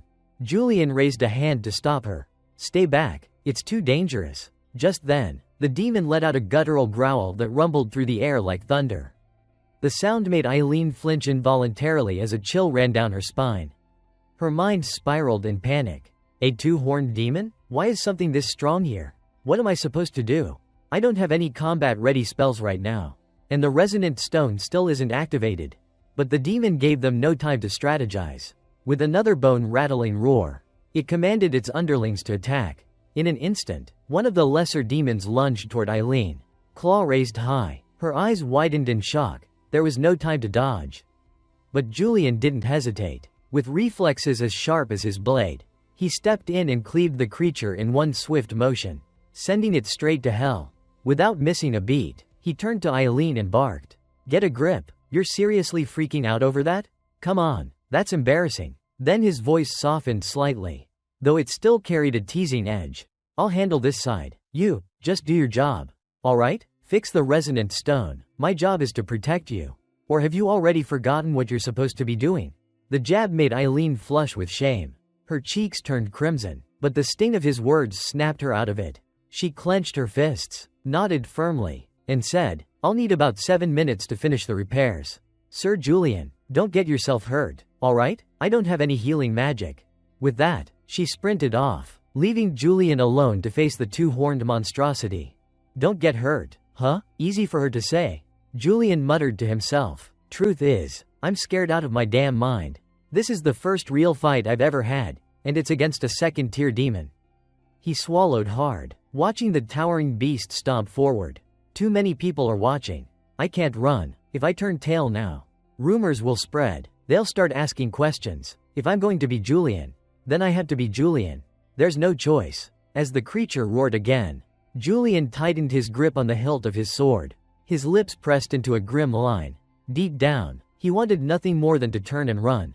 But instead, he stepped forward. But luckily, before Julian could even make his move, a booming voice cut through the tension. "Hold it right there. We, the Blue Lion Knights, will handle this demon," shouted the Knight Fern as he charged onto the battlefield. Flanked by his squad, without waiting for Julian's reply, Fern led the assault, swinging his blade and slashing wildly at the demon's massive legs. Blood sprayed everywhere, staining the ground in crimson arcs. After the flurry of attacks, Fern wiped the sweat from his brow and looked smugly satisfied. With tight coordination, even a two-horned demon like this can be taken down easily. Nothing to fear from this beast. Right? Not like Sir Julian over there," he added with a mocking glance. Julian didn't respond with words. Instead, a slow, sinister smile curled across his lips, the kind that belonged to someone who knew exactly what they were capable of. "That's right. Right now, I am Julian," he reminded himself. In a life-or-death situation like this, the real Julian would smile and embrace the chaos. As that thought solidified in his mind, a surge of blue mana erupted around his body, wrapping him in a glowing aura of pure power. At the same time, the system rang out. Innate talent, born swordsman, activated. In an instant, Julian soared into the air like a bullet. Sword raised. Then, like a reaper with a blade forged from pure mana, he unleashed a barrage of slashes. Blades of energy tore through the air, slicing deep into the demon's massive arm. Wounds gaped open across its flesh, and blood poured like rain onto the battlefield below. Fern's face turned pale as he watched the display of raw, overwhelming power. Just one strike, did that much damage? Sir Julian, that's unreal. Back from Julian's perspective, seeing the damage he'd done made his grin widen. Good, that's more like it. Riding the high of momentum, he jumped again and launched another flurry of sword strikes, this time cleaving clean through one of the demon's horns. The severed horn fell with a thunderous crash. But just as Julian was reveling in the thrill of battle, a dark, chilling pressure suddenly enveloped the air. His instincts screamed at him, but he was half a second too late. The demon let out a furious roar and swung its arm violently, smacking Julian's body like a rag doll. The impact sent him flying. His body crashed into the ground with a sickening thud, and blood gushed from his mouth. The pain was immediate, sharp, and suffocating, but even worse was the realization that this battle was far from over. Julian clutched his chest, his breath ragged and strained.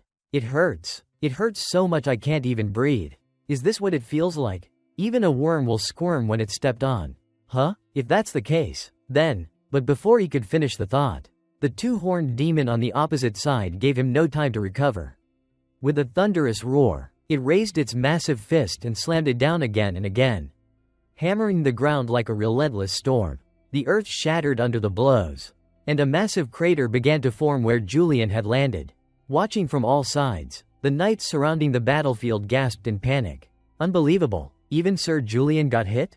How can that be? But while they worried, Fern was practically giddy inside. Huh? See? No human can take down a two-horned demon. Now it's my time to shine. I'll be the one giving the orders from here on out. That's what he thought, until the dust finally began to settle. A voice rang out from somewhere near the front lines. Look, over there.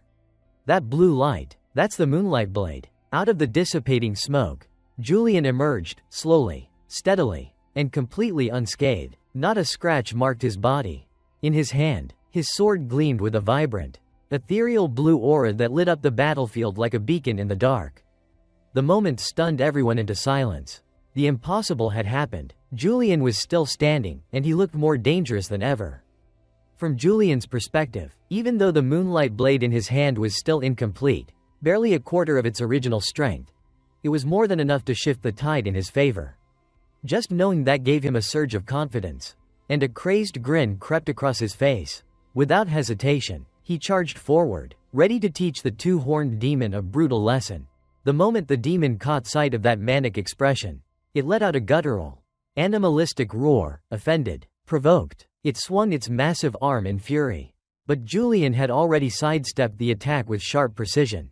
Clumsy movement, but razor-sharp strikes. But I see it now, Julian thought, eyes glinting with clarity. I'm Julian, after all. Time to use that skill.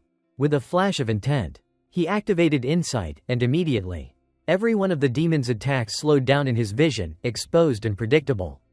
Grinning, Julian slipped through the onslaught of blows like a dancer beneath a storm of fists. It was as if he were untouchable. The soldiers watching from a distance could barely believe their eyes. Oh my God, he dodged everything. Even Fern, who had only moments ago doubted him, stared in disbelief. Is that really Julian? Meanwhile, Eileen worked furiously on the resonance stone. Almost there, the barrier will be restored soon, she muttered, determination blazing in her eyes. Then, almost as if on cue, magical stones began to appear in midair, orbiting the demon from all sides. Their sudden presence made the creature flinch, its motions hesitating just for a split second. But that moment was all Julian needed. He shot forward like a lightning bolt, his blade glowing blue as he unleashed a strike too fast for the eye to follow. The battlefield fell silent, and then, with a sound like tearing metal, the massive body of the two-horned demon split cleanly in two, collapsing to the ground in a gory heap. Gasps rippled through the soldiers as they watched in stunned silence. Even Julian stood frozen for a moment, staring at his blade in disbelief. So it actually worked, he thought to himself. Around him, the remaining soldiers were pale with shock, unable to meet his eyes. The sheer dominance he'd displayed left them speechless and terrified.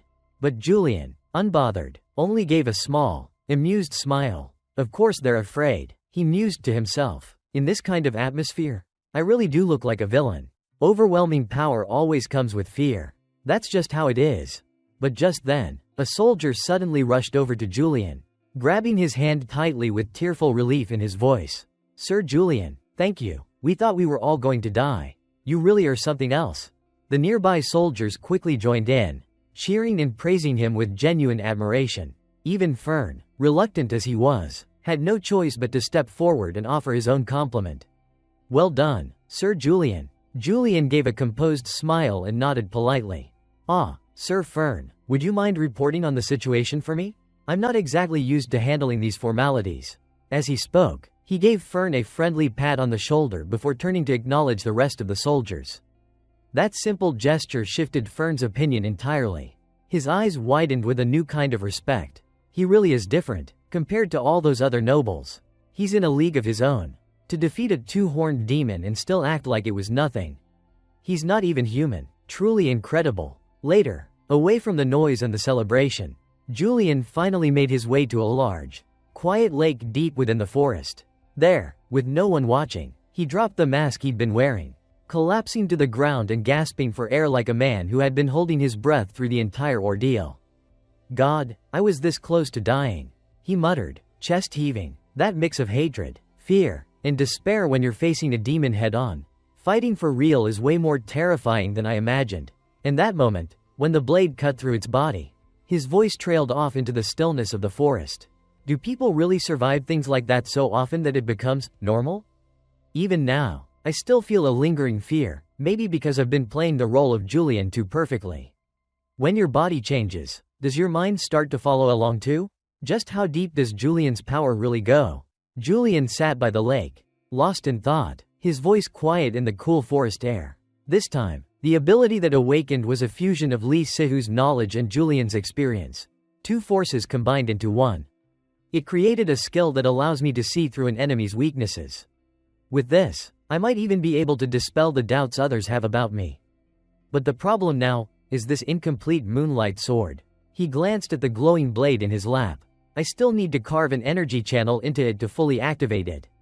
To use the moonlight sword, I have to pour in a massive amount of mana all at once. In both power and stability. It's still far from the completed version. Stability, yeah, that's what I need most right now. As he thought, Julian took out a cloth and gently wiped down the blade. Then, as his eyes caught his own reflection in the sword's gleaming surface, a spark lit up in his cunning mind. Wait a second, I think I just came up with something good. Meanwhile, in a different part of the realm, inside the dim chamber of the Elder Council, the air was thick with tension. Several cloaked figures sat around a long stone table, murmuring among themselves. The meeting was abruptly interrupted as Hound entered the room, his steps uneasy and his face pale. Across from him, the elder sitting at the head of the table, clearly the most authoritative among them, spoke in a flat tone. Sit, Hound. But Hound's legs trembled. He didn't move an inch. Seeing this, the presiding elder didn't bother coaxing him and got straight to the point. Fine, then tell us. Are you saying that Julian has discovered our plan? Hound, still trembling, hesitated before answering. Why yes, it seems that way. His voice unsteady and unsure. The cold gaze of the presiding elder, Oren, sharpened as he growled. I knew your incompetence would bring trouble sooner or later. If it weren't for your bloodline from the Yun family, I would have dealt with you already. Hound immediately stood, bowing his head deeply. I apologize, Lord Oren. Ignoring Hound, another elder, cloaked in brown, turned to Oren and spoke. Recently, Closed Eyes has been acting strangely. They just submitted a proposal to the Royal Library stating that from now on, when Closed Eyes conducts their trials, the instructors will not be held accountable. In fact, even if there are casualties, they will be declared innocent under the Empire's authority. Upon hearing this, Oren's expression shifted slightly. Sweat began to drip down his face. Meanwhile, in a corner of the room, another cloaked elder slammed his hand onto the table, clearly enraged. Isn't this the voice of that Julian? The others in the meeting room immediately echoed his sentiments, voices rising in frustration. Exactly, that royal bastard. Who does he think he's warning? Contrary to the heated murmurs, a calm voice suddenly cut through the tension. But, Lord Oren, perhaps this could be an opportunity? Oren looked towards the source of the voice with a confused expression. Opportunity? Lord Aiden, what do you mean by that? Aiden smiled slyly, his tone deliberate. Until now, Julian has always followed the Empire's orders. But now, he's starting to think and act on his own. This means he has become an unpredictable factor. That could actually be more useful than sending him to the Northern Front. We might be able to exploit him much more effectively. So for now, let's just observe him. As soon as Aiden finished speaking, an elder pointed at him, accusing, You mean to say we should let that bastard do whatever he wants? Aiden's smile remained unchanged, and with a calm demeanor, he responded, Exactly, let's wait a little longer. Julian sighed as he leaned back in the chair. Exhausted, his mind wandered through the events he'd just experienced. Oh, wow. The mission only lasted a few days, but I guess I used up so much mana that now I'm completely drained. Still, the room is decorated exactly to my taste, and it brings me a sense of peace. Orchids, even with this strange body of Julian's, they can still offer tranquility.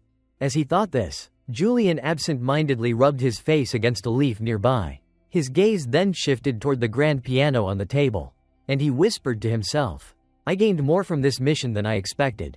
Not only did I manage to erase the rumors that had been circulating for so long, but I also figured out a way to perfect the Moonlight Sword.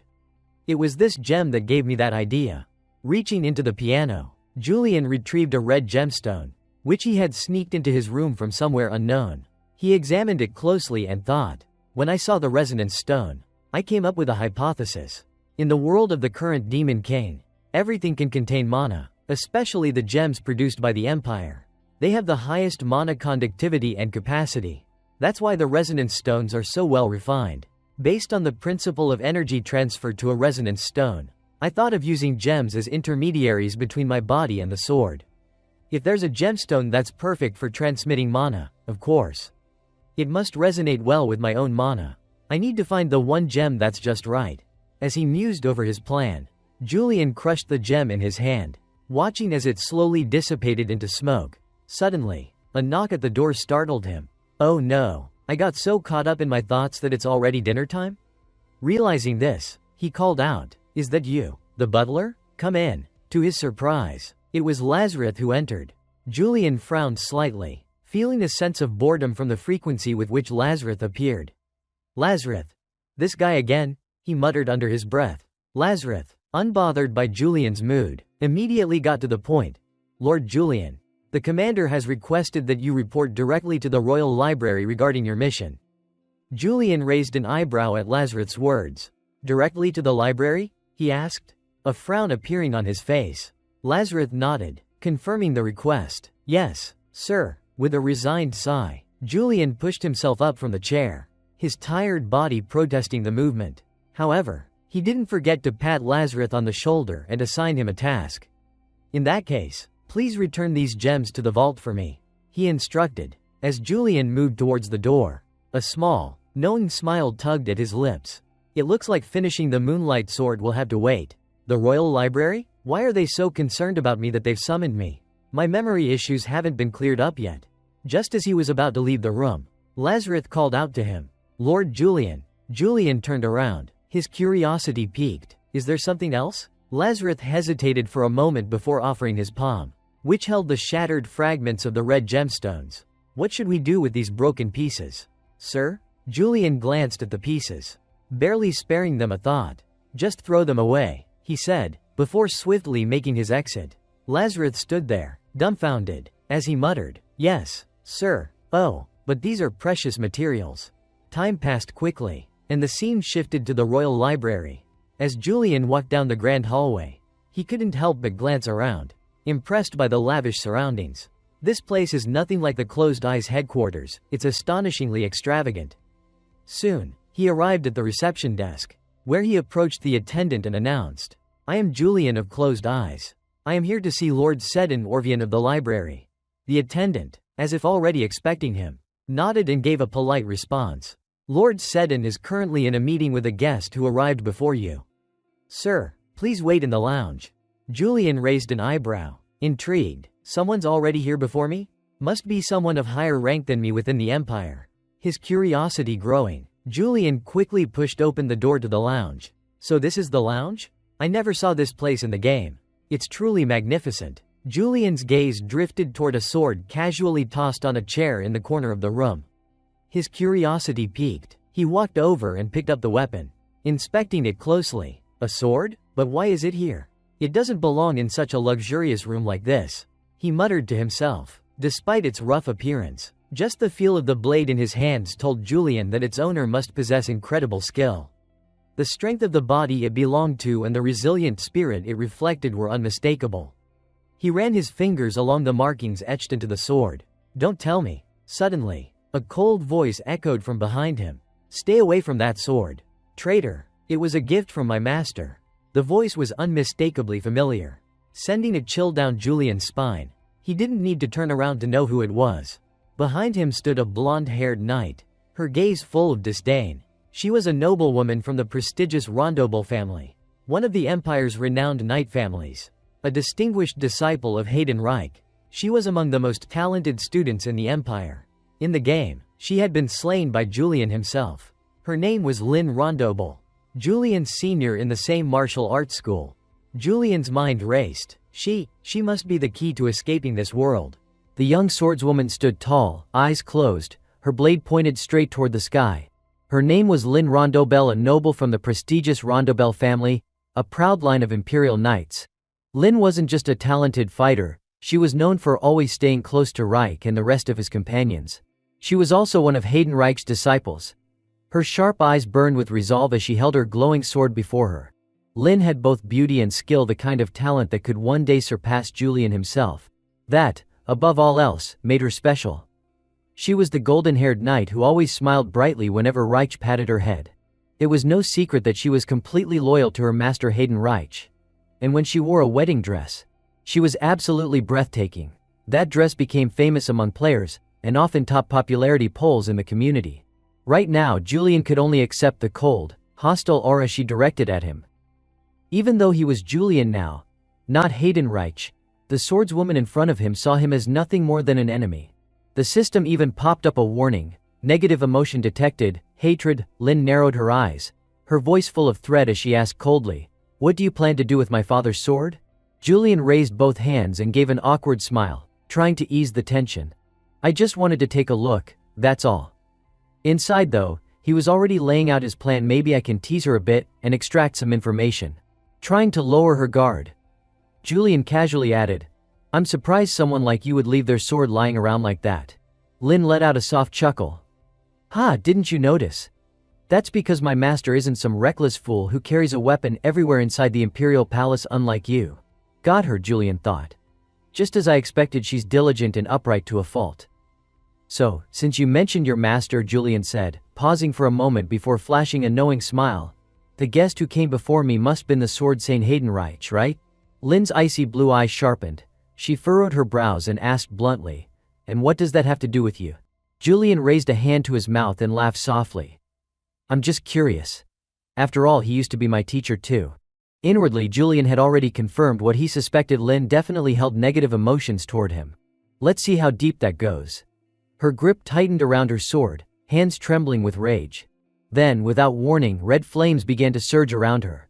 Her expression darkened as she growled, "What did you just say? How dare you say that name with your mouth?"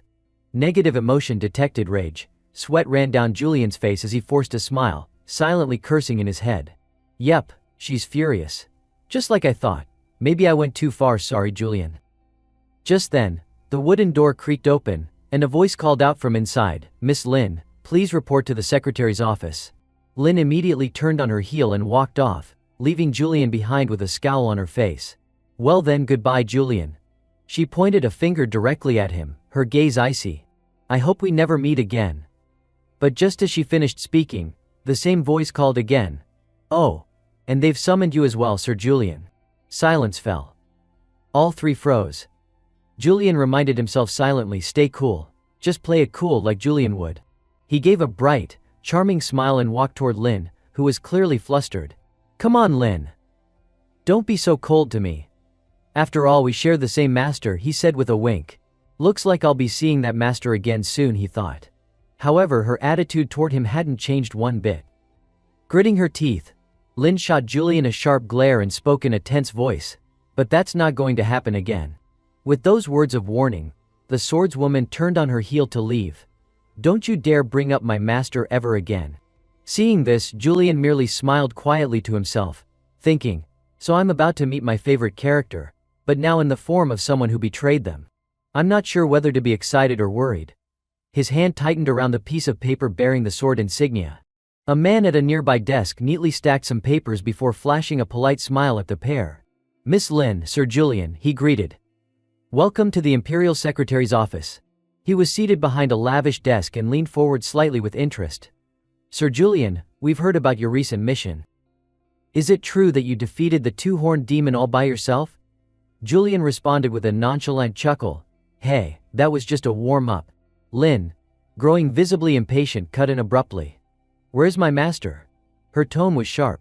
Julian, also curious, kept his thoughts to himself. "I've been wondering the same thing. I've been waiting for this." The man behind the desk straightened up, now more serious. "Lord Hayden Reich left shortly after assigning you a task, Miss Lin." She immediately frowned, eyes wide in surprise. "What?" she blurted out. The man calmly continued, "Ah, and he also instructed that someone accompany you, Sir Julian." "What?" "Us," Lin shouted, as if she couldn't believe what she'd just heard. "Why the hell do I have to go with this traitor?" The man explained without missing a beat. He said the mission might be dangerous, and since Sir Julian happened to be here, he asked that I assign him to you. Hearing this, Julian gave an awkward smile as sweat dripped down his face. Beside him, Lin's expression darkened. "Hayden, what the hell are you doing?" The man then let out a laugh and gave a firm order, "Investigate the slums." Julian thought to himself, "There's nothing I can do about the guy who just left. Guess I'll keep playing the role of Julian." He leaned his chin on his hand, giving off a confident, contemplative air. "The slums, huh?" From the side, Lin glanced over at Julian, who still wore that smug expression. "Why should we care about some filthy slums?" she scoffed. According to the man's account, strange and terrifying creatures had been appearing in that area. Based on several reports, demons had shown up there. However, the people of the slums did not want the royal family to intervene directly.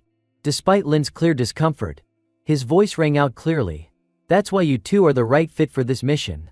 You're both affiliated with the royal family but not part of it. You belong to the Surface and the Night Academy." Under a gloomy gray sky, the slums appeared before them, run-down rooftops and damp cobblestone streets.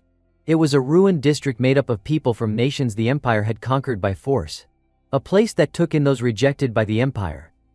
Julian's eyes glowed bright red. And because they hate the royal family, he mused, they chose the Surface, a supposedly neutral organization, to get involved. Smart. Outwardly, Julian kept a pleasant smile, but beneath that mask, his thoughts were already churning. Lin, still confused about the mission, stood beside him. If she outperforms me during this mission, he thought, she'll have a much easier time earning the title of Sword Saint. Partnering with her for this job won't benefit me at all. But I'm the royal family's hunting dog. I don't have the luxury of saying no. He stroked his chin, a sly smile forming on his lips. "I see. I'll take the mission."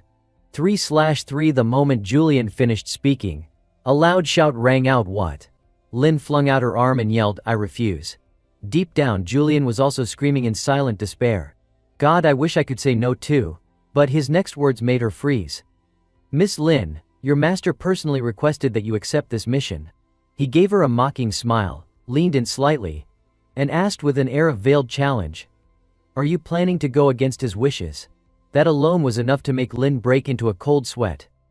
"That's," she stammered. A long, heavy silence followed before the swordswoman finally spoke, albeit reluctantly. "I understand." Gritting her teeth, she thought bitterly. A knight bearing the title of Hayden's disciple. Julian, meanwhile, narrowed his eyes and quietly studied her. "During the mission, she'll be watching my every move like a hawk. But the problem is I don't have the power to resist right now." His attention quickly shifted to the green gemstone hanging from Lin's neck. "If I could just get my hands on a gem compatible with my mana." Suddenly, a sharp jolt of energy broke his train of thought. Alarmed, Julian pointed at the stone and blurted, wait a second. What kind of gem is that?" Lin scowled and replied curtly, "What?" "It's a moonstone." Before she could say more, the gem lit up and floated into the air. A glowing blue light enveloped both of them, leaving them completely stunned. Moments later, the light faded and everything returned to normal. Lin whipped around, eyes blazing. "What the hell did you just do?" she demanded. At the same time, she couldn't help but question it herself. Why did it suddenly light up? Julian, hands raised in mock innocence, chuckled nervously. "Haha, it just looked really nice, that's all." Half squinting, he flashed a sly smile. "Only for a moment, but it tried to resonate with my mana and absorb it. The answer's been close to me all along. I need that gem." Without wasting any time, Julian headed straight to a gem shop. The clerk, seeing him approach, greeted him politely. "Sir Julian, long time no see. Is there anything you're looking for today?" Julian flashed a brilliant smile. "I'm looking for a gemstone compatible with my mana. Do you have any moonstones?" The clerk scratched his head awkwardly, looking uneasy. Moonstone." He cleared his throat and started to explain seriously, "Our shop doesn't carry moonstones. Honestly, I don't think any others do either. No one really asks for them, except maybe private collectors. They're extremely hard to mine, so we don't stock them." Julian's face tensed. "Damn it.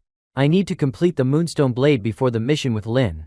His eyes flared red as he growled through gritted teeth, So what you're telling me is that I can't get one. The intensity of his voice made the clerk tremble with fear. Crap, I just spoke to Sir Julian like I would any regular customer. I need to protect my life here. Hastily, the man stammered, and no, that's not what I meant. We can find them, just not right now. Deep in his heart, Julian let out a silent sigh of relief, thinking, thank goodness. Then he leaned in close and said, if that's the case, go find it. I need those badly. His voice trembled as he forced a shaky smile. I'll search the entire empire, Julian thought to himself. Oh man, Lin will definitely notice that her moonstone sword isn't complete. I need to get a moonstone just in case. And the day of the mission had finally arrived. He stepped outside, bitterness welling up inside him. If I can't find a moonstone, maybe I haven't threatened enough, he thought.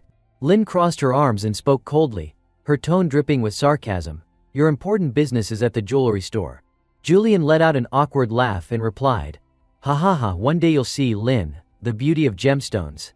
The moment he finished, the swordswoman turned on her heel and walked away. Whatever, just follow me, she said. Julian quickly called out. Lin, wrong way. She frowned, clearly annoyed, and spun around. What? Julian grinned brightly and explained. The slum is a maze of illegal buildings and alleys. You can't just blindly follow maps and signs. After all, he was the bookworm, eager to show off his knowledge about a game. Lin unfolded the map in her hand and replied firmly, I'd rather follow the signs than follow you. Julian gave an awkward smile, feeling helpless. She wasn't wrong, but, thinking of the strange creatures in the eastern slum, he had to admit it was like a death trap for newcomers. Even the developers acknowledged it was a tough map, truly difficult to navigate. Lin's hand tightened around the map as she spoke warily. I won't fall for your traps. She gritted her teeth, glaring at Julian, and continued, I'm sure a traitor like you would try to trick me, disciple of the current sword saint. A brilliant golden light flared as Lin spoke softly. But I'm different from you, Julian. The swordswoman radiated confidence, her eyes blazing with determination and her face set with unwavering resolve. She declared boldly, I will become the new sword saint. Julian gave another awkward smile, scratching his cheek helplessly. I think she's misunderstood something, he thought. With that, Lin turned decisively and walked away, leaving him in a state of confusion. This mission won't be easy, he muttered to himself. Under the clear, breezy blue sky, Julian's voice rang out, tinged with worry. Are you sure you want to take this route, sir? Those warning signs aren't just for decoration. But the other person merely paused, deep in thought. The swordswoman, Lin, furrowed her brow, studying the map before asking, First off, Sir Julian, have you ever been to this slum before? Silently, Julian thought to himself, Li Sihu has. But Julian hasn't. What should I say? He dodged with a question of his own. What do you think? Lin shot him a quick, sharp glance, perceptive enough to notice his evasion. Avoiding the question, huh? She pressed. So how exactly do you plan to find the way? Julian flashed a relaxed smile, pointing upward as he replied, by instinct, I guess. Lin's eyes widened in disbelief. With a soft sigh, she pressed forward, following the map. Ugh, let's just split up and get this over with, she muttered. Julian hurried after her, calling out, wait, but the Empire's orders say we have to work together. His next words shifted Lin's expression to one of pure fury, her eyes blazing with anger. Or is Hayden Reich more important than the Empire's orders? She snapped, grinding her teeth, her face tensing with visible veins. Don't you dare mention my master's name with that mouth of yours. Lin turned to him, her gaze piercing and accusatory. If you have any shred of dignity left. Meanwhile, Julian kept up his friendly smile, as if nothing had happened, thinking, whew, that was an emotional slip. The swordswoman clenched her fists, trembling with rage. Her eyes darkened as a thought crossed her mind. I know Julian's a step above me. I've lost count of how many times people have compared me to him behind my back. Her silhouette grew lonely, weighed down by invisible pressures. If it were him, he'd have done it already. If it were him, it'd be a given. If it were him. But then her brows knitted tightly, her eyes flashing with resolve and determination. She steeled herself. I'm the top disciple of the Sword Saint. I'll prove my difference through this mission. Soon she froze in shock at the sight before her. Lin stared in confusion at a wooden sign reading 011C. No way, she thought. Julian, standing behind her, chuckled playfully. What's wrong? He asked. She brushed it off. No, it's nothing. But inside, the swordswoman clutched her head in panic as signs spun through her mind. No, no, we're done for. Just like that traitor said, the paths are completely scrambled. Then they stopped at another familiar sign, 01A. This is, Lin screamed internally. We're back where we started. Meanwhile, Julian stood back, casually covering his mouth to stifle a laugh.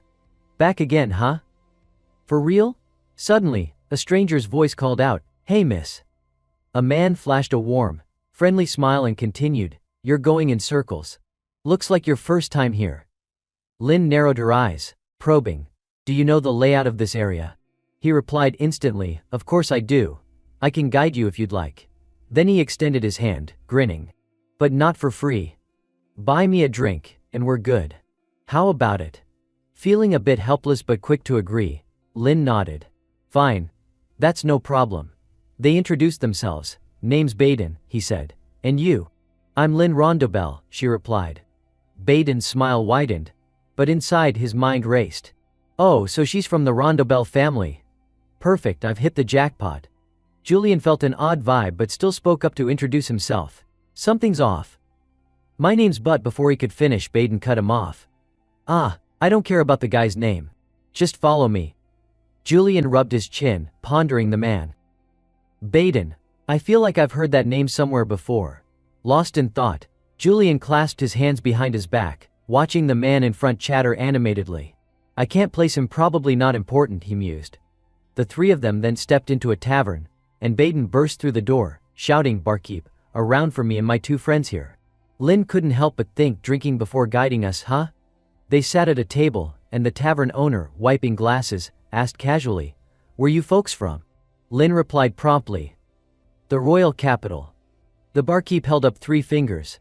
That'll be 30 nars each. Lin exclaimed in shock, 30 nars. Baden, noticing her hesitation, leaned over. No money, huh? Prices in the slums are steep, missy. Lin shook her head gently, then reached into her pouch, pulling out a glittering bag of gold. With disbelief she said, 30 nars is too cheap. Really, just 30 nars? Baden froze, eyes wide, then muttered under his breath, Wow, a noble girl, all right. This could be a golden opportunity. He quickly darted to the barkeep, whispering, Hey, give those 2 the special stuff, the strong kind. When these imperial dogs are drunk, we'll clean them out. The barkeep nodded. Got it. A hand subtly slipped something odd into the drinks. Soon, 3 glasses were brought out. Here, drink up the best in the slums, the barkeep said. Lin, without a second thought, grabbed her glass, while Baden flashed a dangerous smile from behind. Well then. But suddenly a hand shot out, snatching the drink from Lin's grasp. Julian held it high, still smiling, though his expression twisted as he asked, What did you do to the wine? Baden, caught off guard, pointed and shouted, What are you talking about? Julian thrust the glass toward him. Then drink it. The abrupt move made Baden flinch. What? Julian's blood-red eyes glinted as he smirked menacingly, whispering in a chilling tone, Or should I pour it down your throat? Lin frowned and shouted, Stop it, Julian. At the sound of his name, the other 2 froze in shock. Julian? The barkeep leaned in, whispering to Baden with a grave look. Baden, you brought that imperial dog Julian here? What now? Sweat poured down Baden's face, but he steeled himself. No, it's fine. His eyes darted to the other patrons in the tavern. I've got my people here, he thought. Each one radiated danger, like wild beasts. Only the toughest slum monsters hung out here. Baden slipped a hand inside his coat, fumbling for something, then pulled out a dagger, flashing a wicked grin. And I'm no slouch either. A hand thrust forward, unleashing a surge of power with a brilliant green light.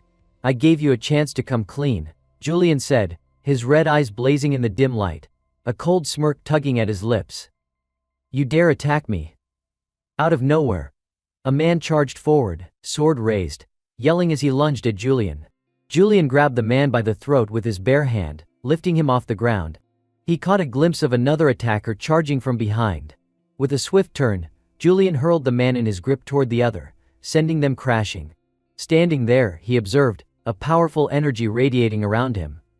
The swordswoman Lin frantically drew her blade, looking around in panic. What the hell is going on? She muttered. The others, witnessing Julian's terrifying strength, trembled in fear. Hemph, completely overpowered by one guy, they thought. His blood-red eyes glowed, and a chilling smile curled his lips as he pointed a blood-stained shard of the broken glass forward. I don't know what trick he pulled, but I won't let this slum get any messier, Julian declared. Baden, with the sharp glass shard pressed close to his throat, shook in terror before Julian's overwhelming power. Julian glanced at the other patrons, restless and uneasy, and smirked. Huh, so all the customers here are his lackeys. Baden's face dripped with sweat, his body quaking as he stared at the jagged shard hovering near his throat. Baden, why'd you stop me earlier? Tell your friends to stand down, Julian ordered. If they don't drop their hostility, he paused, his red eyes blazing, a deadly smile spreading across his face. Let them know they'll end up like this broken glass. Baden was utterly cowed by the terrifying pressure. Julian pressed on, his voice a menacing growl. Speak, Baden. With his life hanging by a thread, the others outside shouted in panic, Sir Baden. Desperate, Baden yelled, no. Didn't you hear, Sir Julian? Retreat now. The others grumbled but turned and left, seething with frustration. Julian set the bloodied glass shard on the table, sighing. Stubborn lot. If you'd just answered my questions, he continued, I'd have ensured you could surrender safely. Baden, stunned, stammered, surrender. Julian eased into a chair, his tone calm but commanding. Between death and surrender, I'd suggest the latter. He crossed one leg over the other, covering his mouth with a dangerous smile. Your choice, Baden. Finally, the man relented. I surrender. Baden looked up at Julian, whose blood-red eyes glinted with a mocking smirk. Behind him, the swordswoman's cold voice rang out as her sharp blade pressed against Baden's back. That's right. I suggest you surrender instead of dying. Baden, trembling, raised his hands in surrender under the weight of their threats. Baden, what's your choice? Julian asked. With a defeated bow of his head, Baden muttered, I surrender. I'll do it. The two then stepped out of the tavern. Julian walked ahead, saying he was suspicious from the moment he offered to guide us. Who'd have thought it'd lead to a slum crime ring? He held a piece of paper, a radiant smile on his face. I thought he was just a cheap thug, but this turned out pretty well. I got some useful info. Lin trailed behind, head lowered in self-blame. It's my fault for not noticing sooner. Julian, still upbeat, agreed with her confession. Well, of course, Lady Lin.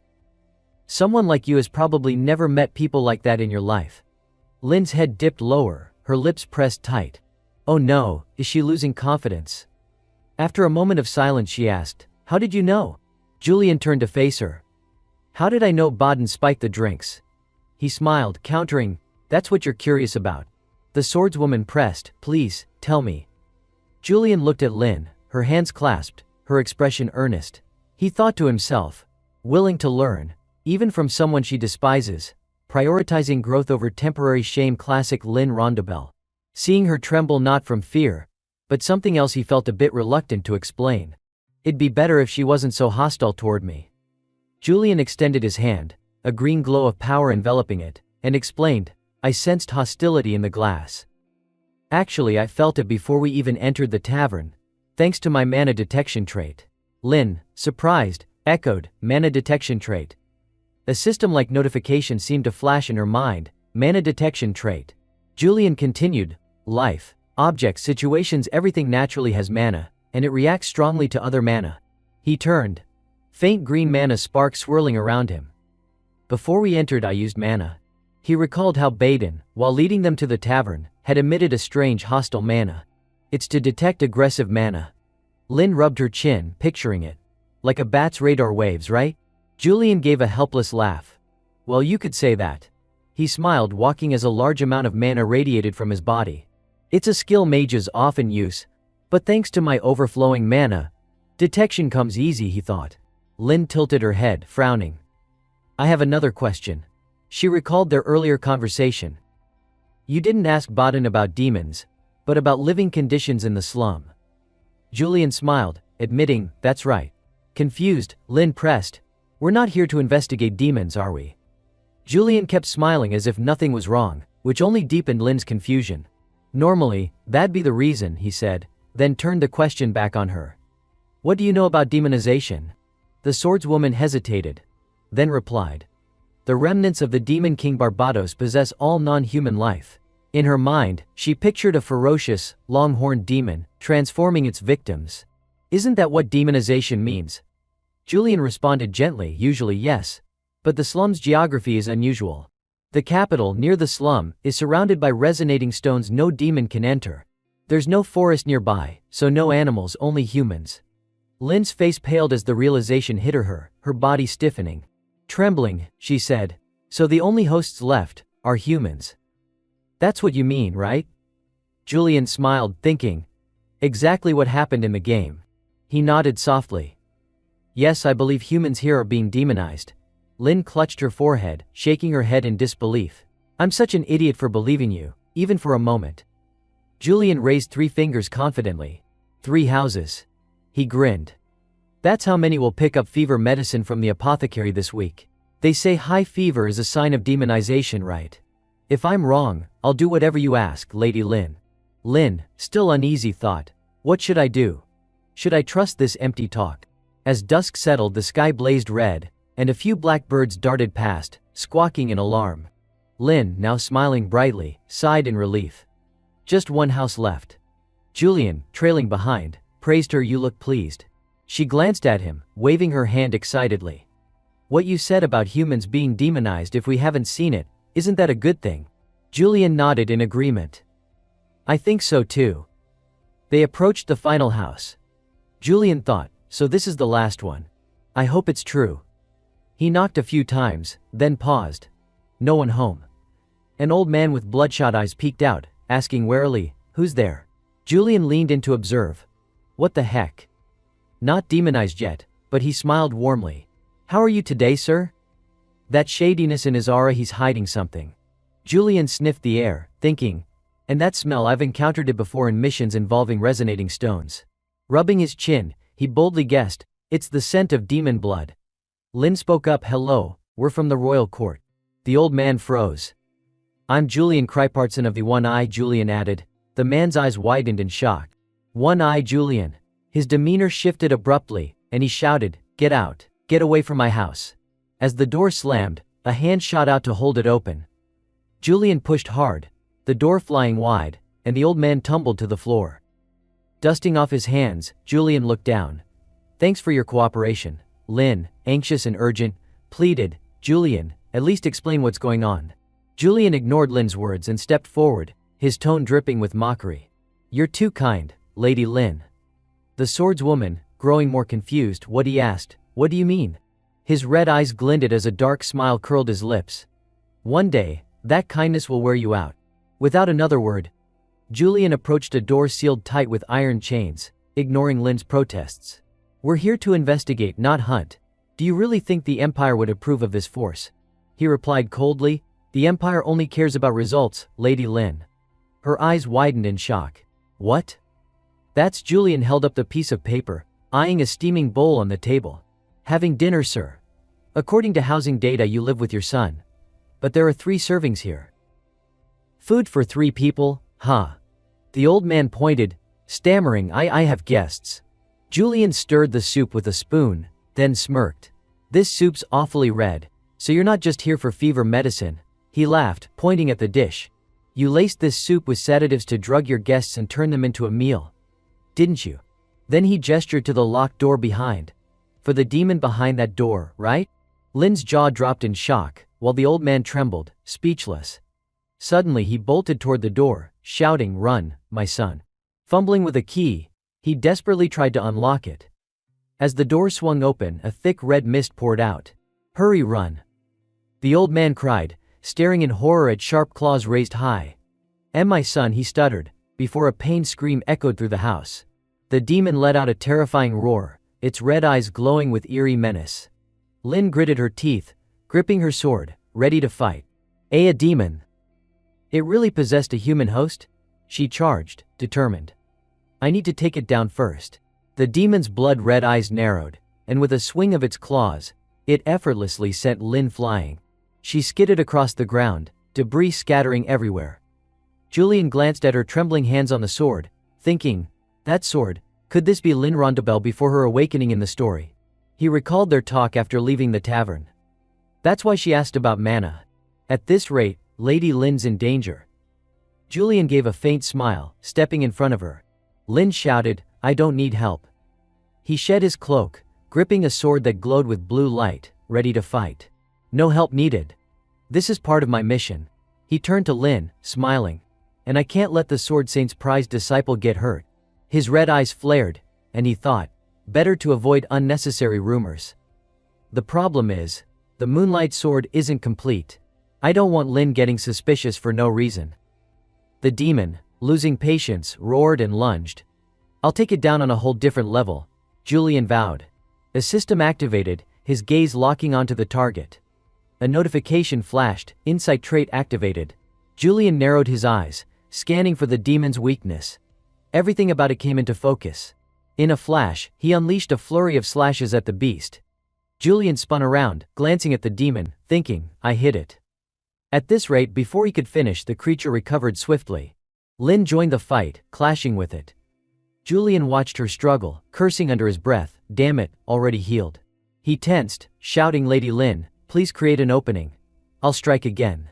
Lin battled the demon's overwhelming strength, her face pale and strained. At this rate, suddenly she spotted the soup bowl on the table, an idea sparking. Grabbing it, she thought, "This'll work." With all her might, she smashed it into the demon's face. Caught off guard, the creature staggered, clutching its face, shaking its head to regain focus. Lin closed her eyes, channeling energy. "Good, it's distracted." Her sword glowed brilliantly. "Now, focus, make it count." But the demon's arm shot out, grabbing her. Surprised, Lin was lifted high, a powerful force making her cough up blood. "Damn it, it tracked me by scent. I was too arrogant," she thought, her grip on the sword loosening. "I couldn't even create an opening."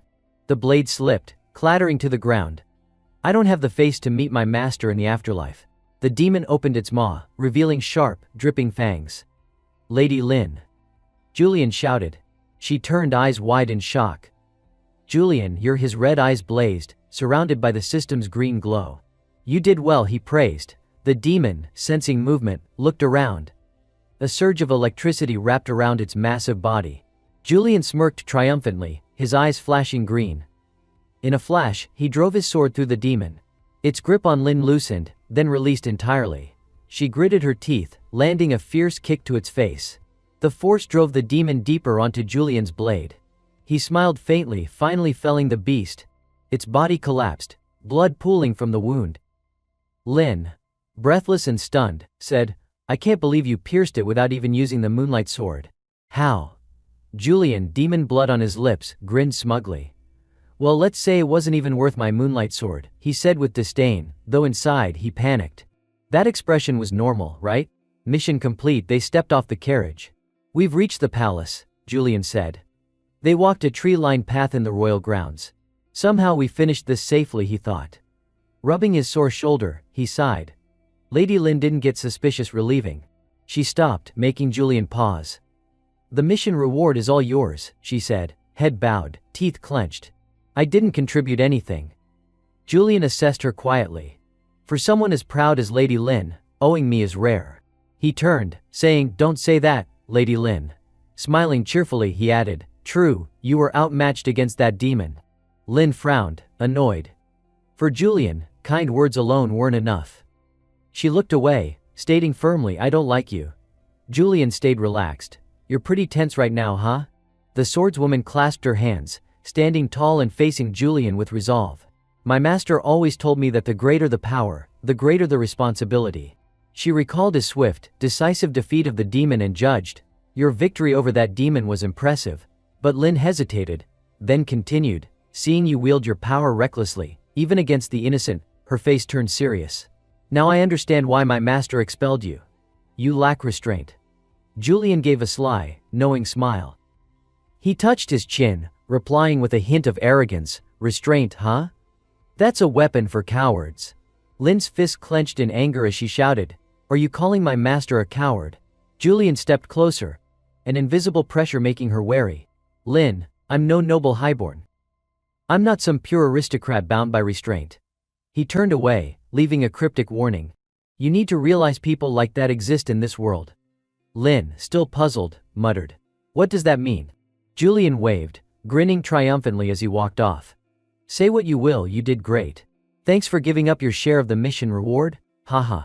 Left behind. The swordswoman sighed in frustration. He's so hard to figure out. Lin then departed, still troubled. Restraint isn't just a noble's trait, it's for all knights. A carriage pulled up, and a man called out, heading home? Lin looked up. Uncle Urjin. He warmly invited her, you look exhausted. Hop on, I'll take you back to the estate. Lin replied politely. Yes, sir. The carriage clattered along the road. Inside, Urjin gently asked about the mission. That must been tough. Did everything go smoothly? Lin smiled courteously, brushing it off. Yes, mostly. Thank you, Uncle Urjin. He continued, asking about her companion. That guy with you. Lin turned to explain. That was Julian, of the one eye. Urjin nodded thoughtfully. I thought so. An unfamiliar face. He recalled Julian's arrogant, defiant expression and shared. The elder council's on the brink of collapse because of him. Rumor has it he's pressuring them through the royal family.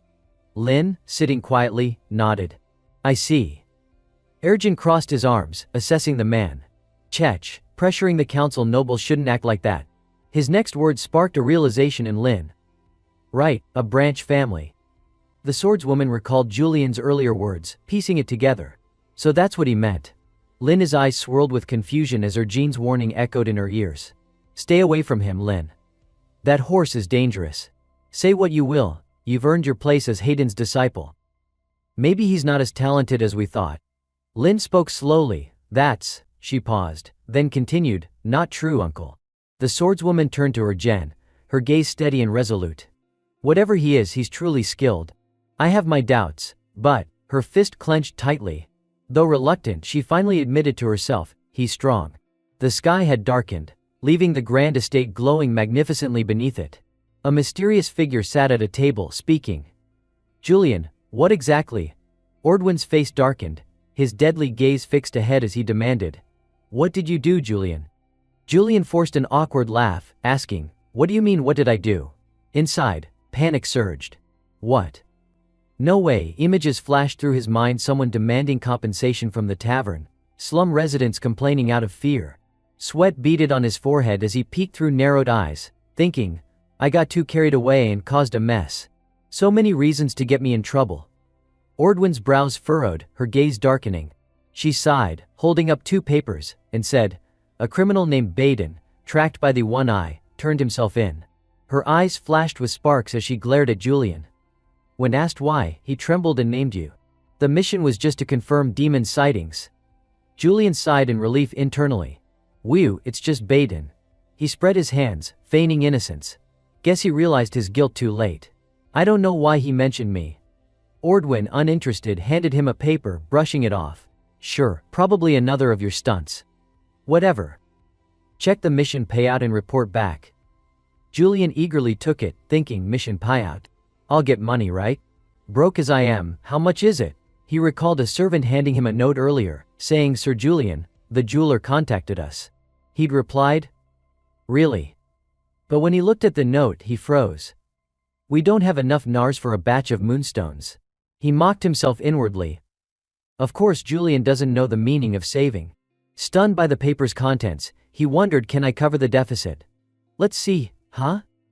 His eyes widened at the figure, 11,000 nars. Sweat poured as he calculated silently. Nars are about equal to dollars, right? So what, that's like 15,000 bucks. Covering his mouth, he thought, even with Lin's share, earning this in 2 missions is impressive. Ordwin shook her head slowly. Well, tough luck. This is less than usual.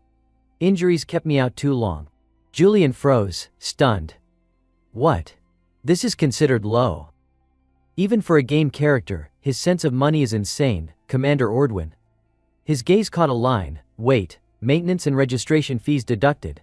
Fine, I guess. I do like art. Exhausted, he stared at the paper, bewildered. What's this? Installments, more installments. What the heck? His eyes landed on the final line, net payout 900 nars. Shocked, he clenched his teeth, sweat dripping. That's all. I'm the crazy one with money. Frowning, he worried about the moonstones. This is bad. We need tons of nars for them, and I have no savings. Slowly he called, "Commander Ordwin?" She replied. "What?" he asked. "Any more missions coming up?"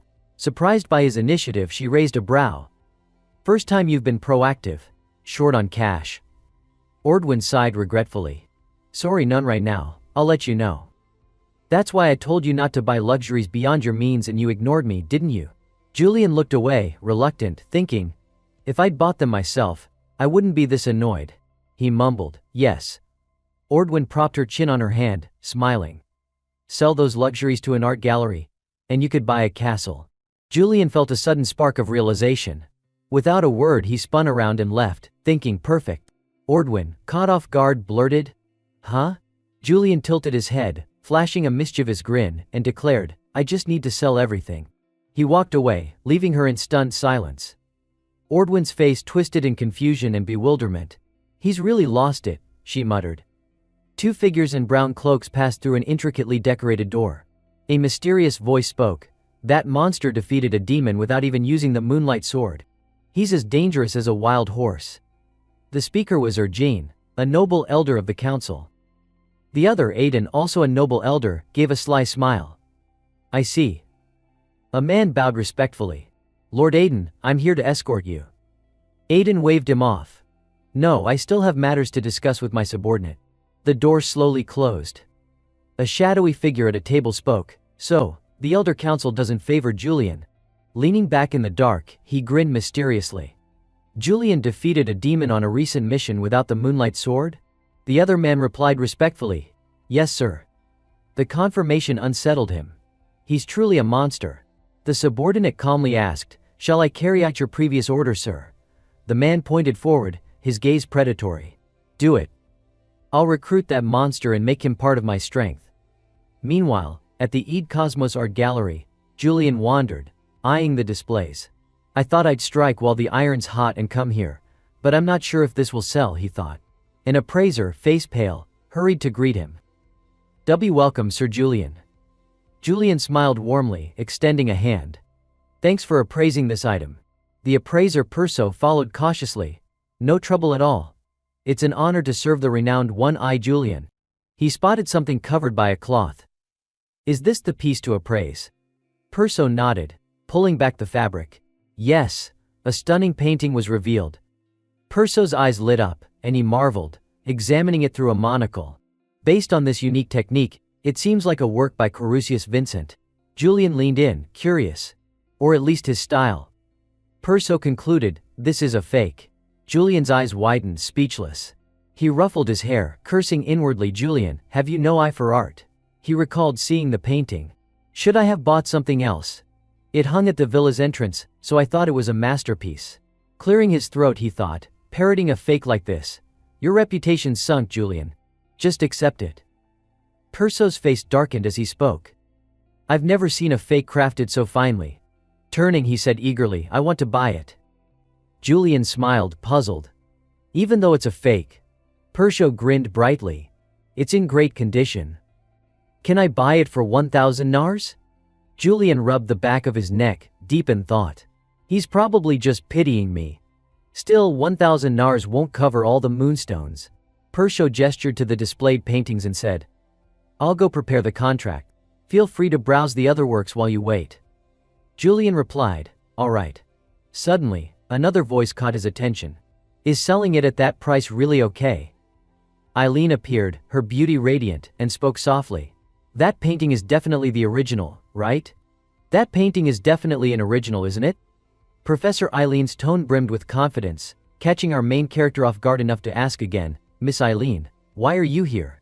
And what do you mean by original?" Eileen, ever ready to educate, quickly clarified, "My cousin has a few works displayed here, but let's put that aside." Then she shifted her gaze slightly, eyes landing on the trembling blonde man standing ahead. "No painter in the empire can handle oil paints this masterfully. And the signature in this corner, that's unmistakably Corusius's." At those words, murmurs began to ripple through the surrounding crowd. The blonde man, already trembling, looked like he was about to collapse.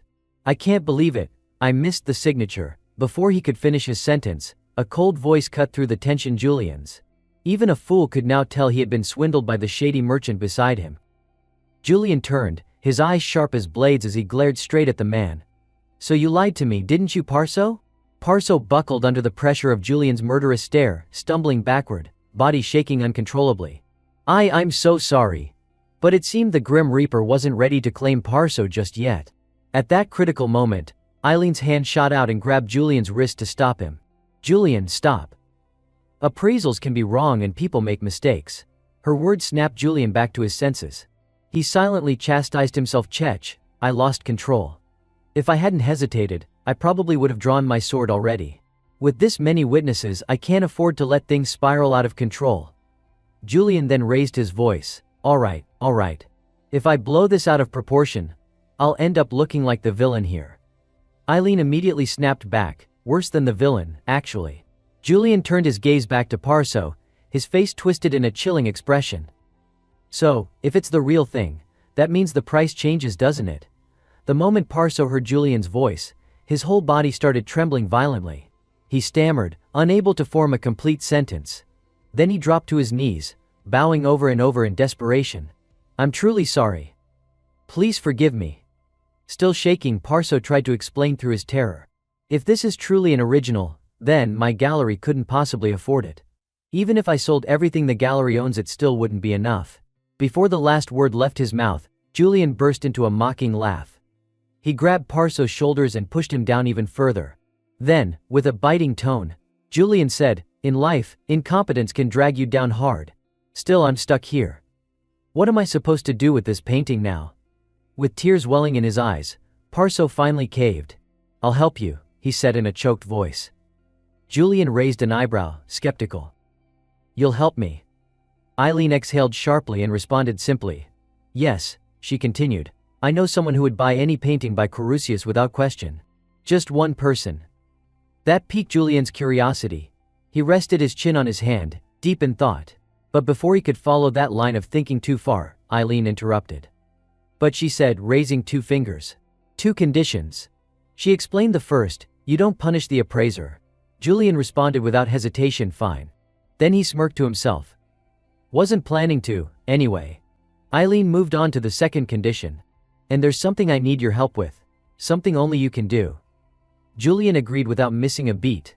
All right, I don't have any active missions right now anyway. Without another word, the two of them shook hands, sealing the deal. Eileen's tone suddenly turned serious. Don't get the wrong idea. I'm not helping you out of kindness, she clarified. You helped me once. Back in the Jolin district. I'm not the kind of person who leaves debts unpaid. Julian nodded. So now it's my turn to return the favor. He then asked her directly, so, what exactly do you need me to do? The scene shifts to a pitch-black hallway inside a castle late at night. A lone guard walks his patrol route. He's clearly timid, glancing over his shoulder every few steps. As he walks down the corridor, something strange suddenly catches his eye. He turned around, only to be met with the horrifying sight of hundreds of glowing red eyes staring straight at him. Hearing this, Julian suddenly spoke up. A night guard getting attacked by a ghost, huh? Eileen quickly explained. The ghost story is probably just a rumor the students made up. At the old wing of Byrle Academy, Eileen whispered to Julian. The board didn't take it seriously at first. She went on to describe the strange incidents that had been happening in the building, unexplained noises echoing through the halls around midnight, and an increasing number of guards getting injured by unknown attackers. Julian tilted his head, visibly puzzled. If it's not a ghost, then what is it? Eileen leaned in closer and lowered her voice. I think it's a demon. Julian was stunned. A demon? Inside the academy? Eileen nodded. Yes, the academy is usually well protected against demons, but I think one of them slipped in through a weakened resonant stone barrier. Lately, everything's been feeling unstable, and fewer people are willing to take up night guard duties. I figured I'd take care of it myself. She lowered her voice even more. But it's not easy, and I've been struggling with it. Just then, a voice interrupted. So in the end, you're still relying on someone else, huh? Hardy greeted Julian with a smug grin. A pleasure to meet you, Sir Yorian. I'm Hardy Godfrey, professor at Byrle Academy. Eileen's mood shifted instantly. Did you not see me standing here? Would it kill you to say hello? Hardy shot back. We're not exactly close, are we? And you've gone and called someone else to handle this. Isn't that beneath you?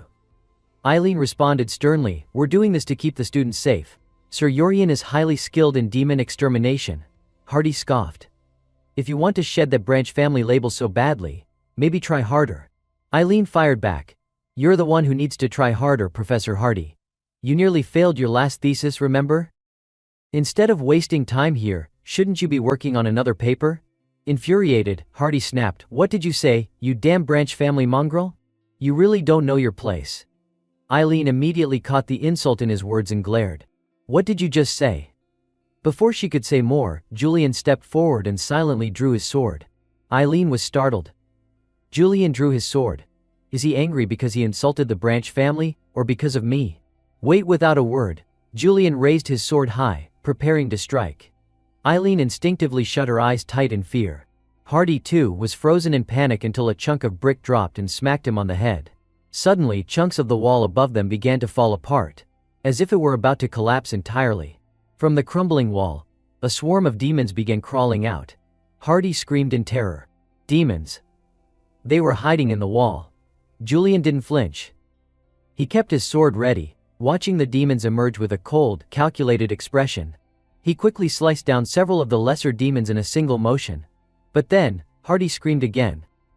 Help me! There's one on my back! He flailed as a chubby, round demon appeared behind him, making him stare in horror. More demons began slithering toward him, slowly and menacingly. Julian raised his voice with scorn. Demons show no mercy whether you're from the main family or the branch. He pointed his sword at Hardy and said, If you want to live, you'd better start begging someone from the branch family to save your life. Julian curled his lips into a cold, cryptic smile. Demons are ruthless creatures, he said, voice low and menacing. It doesn't matter if you're of noble blood or not. His crimson eyes gleamed with danger, a chilling aura enveloping him like a shadow. Want to live? Then try kneeling and begging a lesser bloodline to save you. He slashed his sword down sharply in front of the boy, his voice now stern and cutting. You're being dramatic. Nearby, a girl's sharp pink eyes burned with fury and fierce determination. She pointed upward and shouted, Look. Julian stood calm and composed, hand resting regally on the hilt of his sword. A mass of dark, shadowy creatures with glowing red eyes was beginning to form, creatures piling onto each other, fusing into a single twisted shape. Malice pulsed from them in waves. The mass floated ominously in the air, its warped silhouette casting a long, distorted shadow across the floor. Eileen and the curly-haired boy stared up at it, visibly shaken. The tiny black creatures merged into a monstrous, towering rat. Compared to it, the three of them looked like mere insects. As the curly-haired boy panicked and bolted, Julian calmly lifted his sword and murmured to himself, So this is its true form. There was mockery in his voice as he added, How pitiful. The way the weak cling together and struggle. A deranged smile crept across his face, his crimson eyes gleaming wildly. The bloodlust radiating off him was palpable. Disgusting. The giant rat's 6 crimson eyes blazed with blind rage. It shrieked and bared its enormous buck teeth. With a furious swing of its massive arm, it lunged at the royal hound Julian. But he swiftly dodged back. A flash of green steel sliced through the air, slashing close to the snarling beast's face. As the rat launched another attack, Julian leapt effortlessly, then brought his sword down directly on its grotesque head. The rat howled in pain. Watching it recoil, the royal hound thought silently, It's retreating. Even the core body is starting to collapse. Julian assessed the situation with precision. Then he charged straight in, meeting the beast face to face. With practiced grace, he swung his blade in a powerful arc. Eileen and the curly-haired boy, both behind him, were shielded by a shimmering honeycomb barrier he had cast. With one final blow, Julian's sword cleaved through the creature.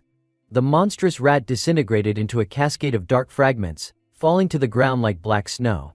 The royal hound sheathed his sword with quiet satisfaction. Behind him, the dust had yet to settle.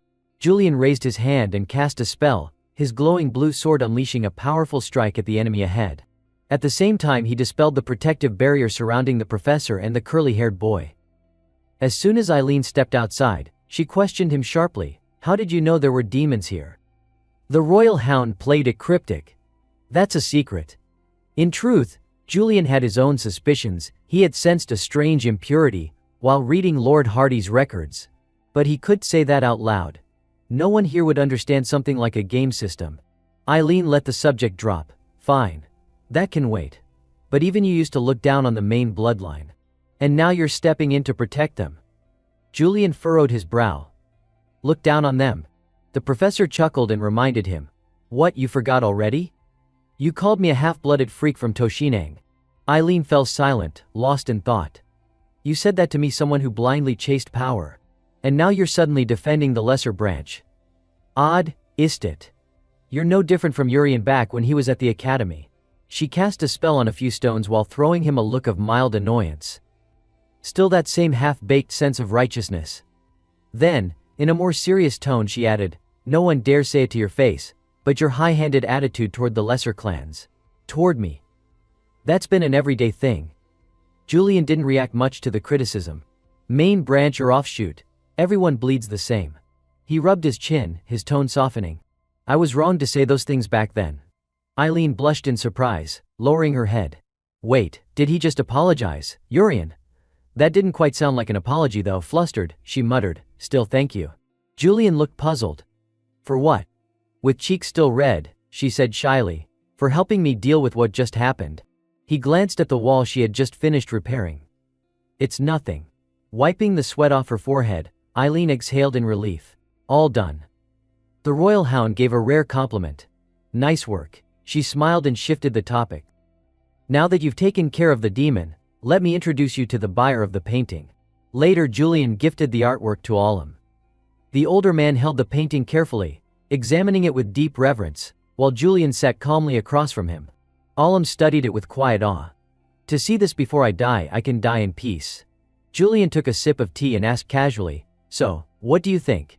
The final piece by Carusius, The Crimson Vineyard. The vice dean nodded, eyes still scanning the canvas. A wheat field tossed by storm winds beneath a gloomy sky. He paused, as if absorbing every detail. Black crows flying low toward the horizon. Julian, meanwhile, felt nothing.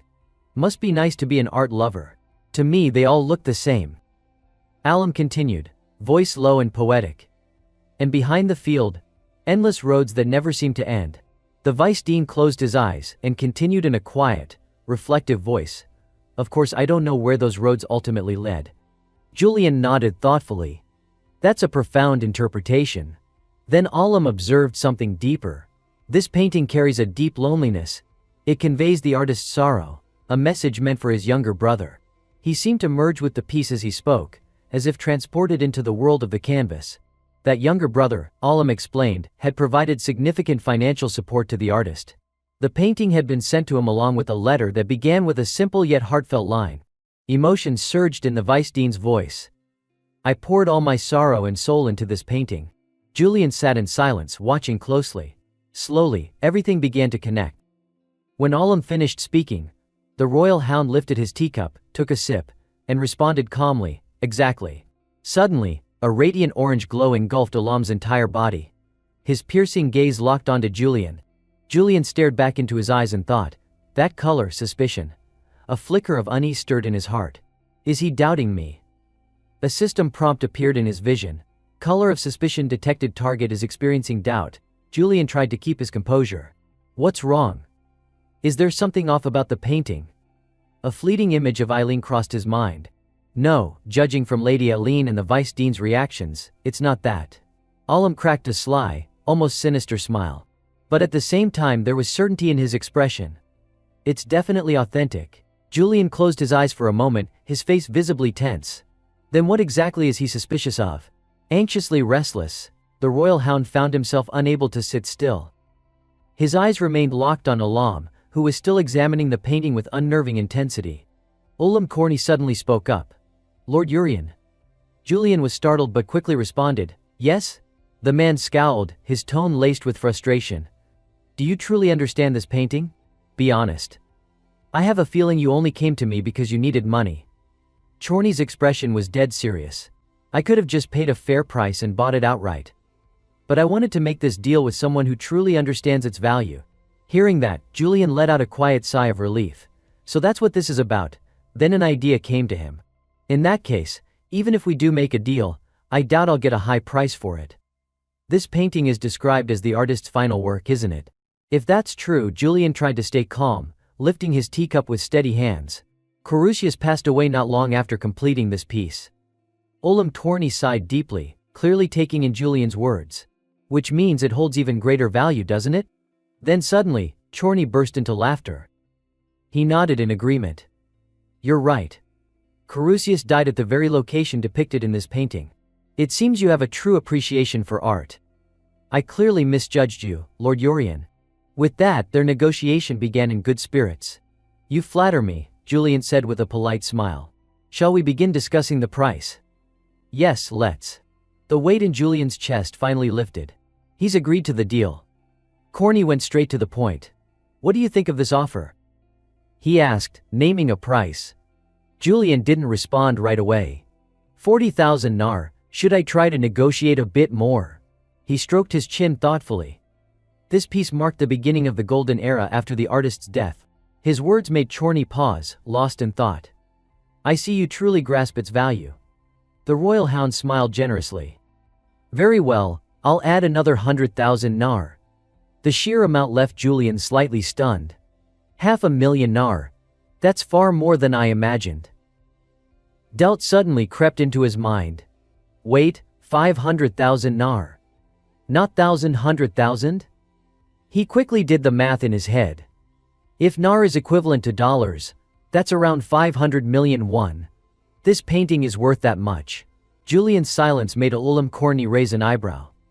Lord Urian. Julian snapped out of his thoughts and answered calmly.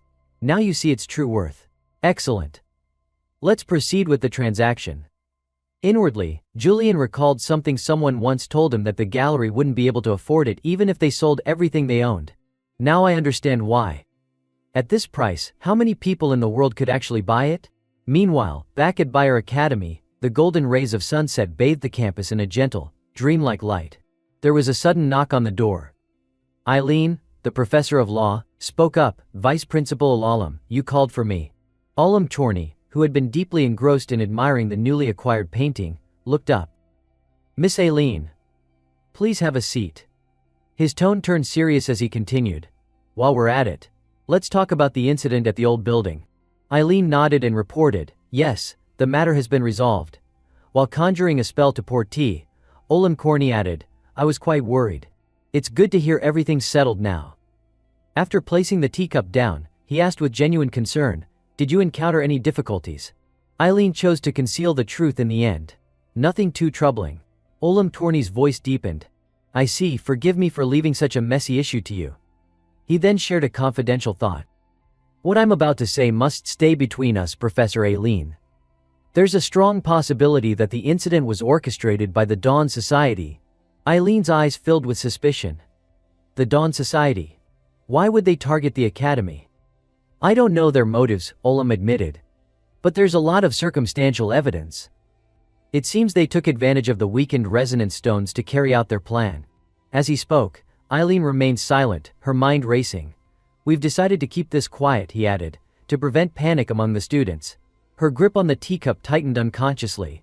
In her mind, Eileen kept asking herself, the Dawn Society worshippers of demons, why would they attack the Academy? Sensing her tension, Ulam tried to reassure her. Either way, please don't worry too much, Aileen. We've strengthened security, and we'll do everything in our power to protect the students. Eileen nodded. Understood. Ulam wanted to confirm something. We were able to resolve this thanks to Sir Urian, correct? At the mention of that name, Eileen froze slightly.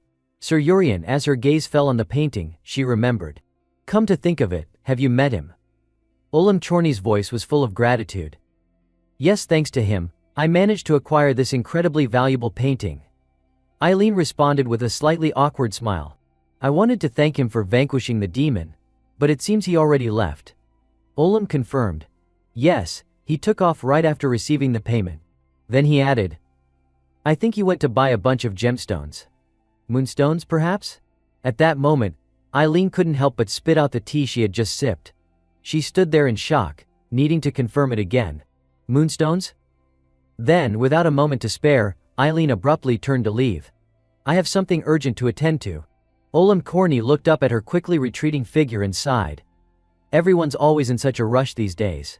As soon as Eileen entered the store, the clerk bowed and apologized. I'm terribly sorry. But Eileen refused to believe it. There should still be some left, I'm sure of it. The clerk, visibly nervous and sweating, explained, Sir Urian purchased far more than I had anticipated. She immediately pressed him. Then when will the next batch arrive? The clerk, clearly flustered by her intensity, stammered, I'm afraid. It might take much longer than usual this time. The news hit her like a thunderclap. It felt as if the sky itself had collapsed. No, I need that stone for my thesis. And just like that, she stood in the middle of the store, wailing helplessly.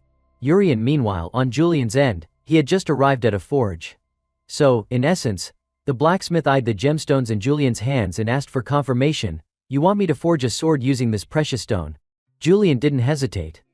That's right. The man known simply as the Blurred Flame. A mysterious blacksmith grinned slyly, as though had already calculated something. Tell me, he said, eyes gleaming. Is it possible to forge a blade that rivals the silver moon?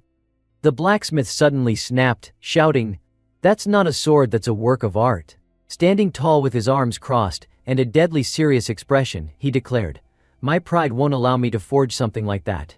Julian forced a weak smile and replied, I only want it made for practical combat. But the blacksmith fiercely objected. No, that thing is nothing more than a luxury item. Glancing down at the blueprint laid out before them, he scoffed, You even brought a design. This isn't worthy of being called a weapon. His eyes burned with disapproval as he glared at Julian. If you're looking for fancy trinkets, go somewhere else. He furrowed his brows and continued with conviction. The Black Flame Forge only creates weapons for true knights' masterpieces like the blade once wielded by Hayden Reich, a man I deeply admired, Urian. Julian held back his frustration, forcing a strained response. I want to embed a mana circuit into this sword, Ruger Orland. That only seemed to provoke the blacksmith further. He stormed up to Julian, practically nose to nose, and barked, Even so, embedding a moonstone into the core of the blade is sheer idiocy. No one can fight with a sword that's weaker than regular steel just because it has a pretty gem stuck in it. Julian fell silent, his expression darkening as he thought things over, only to be interrupted by a timid voice. Sir Urian, forgive us, but… A young blonde woman stepped forward, her face filled with nervous hesitation. We only forge weapons that are worthy of bearing the name of our forge. She tried to explain gently, every sword we create carries our insignia. If that sword were to break easily, she trailed off, clearly uncomfortable, then so would the honor of our forge. Julian lowered his head in quiet reflection. This is troublesome, he thought. I really wanted the sword to be made here. This is the very forge that created Hayden Reich's legendary blade. If that's the case, after a moment of silence, he calmly responded, I understand. He forced a polite smile and added, In that case, I'll make sure it doesn't break easily. His words caused the blacksmith to flinch in surprise. You really think you can do that? Julian nodded without hesitation. Yes, because I'm Urian. If you don't believe me, then test me. Without waiting for a reply, he casually grabbed a large sack nearby and slung it over his shoulder. Then, with a confident smile, he said, Just start forging the sword first. The blacksmith and his assistant stood wide-eyed in shock, as Julian placed an enormous bag of money on the table. His calm voice followed, I've paid more than the usual fee. He walked up to the blacksmith with a pleasant expression and added, If the sword breaks during testing, I won't ask for a refund or the stone back. Seeing the confident smirk on Julian's face, the blacksmith couldn't help but mutter, This guy's really that sure of himself. With a deep sigh and a furrowed brow, the blacksmith agreed, Fine. If it breaks during the test, we'll pretend this never happened.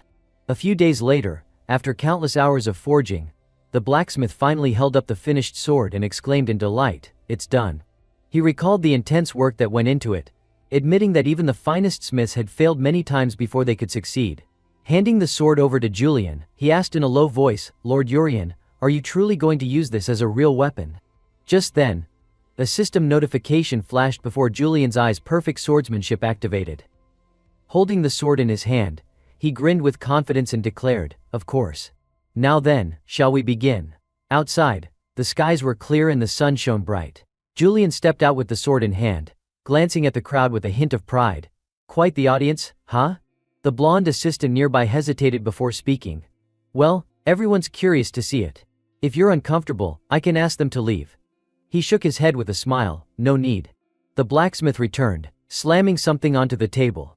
Lord Urian, he called, handing over a special piece of armor. This is a custom suit of armor made just for this test, he explained. It's not ordinary. This thing is nearly 1 centimeter thick, almost pure steel.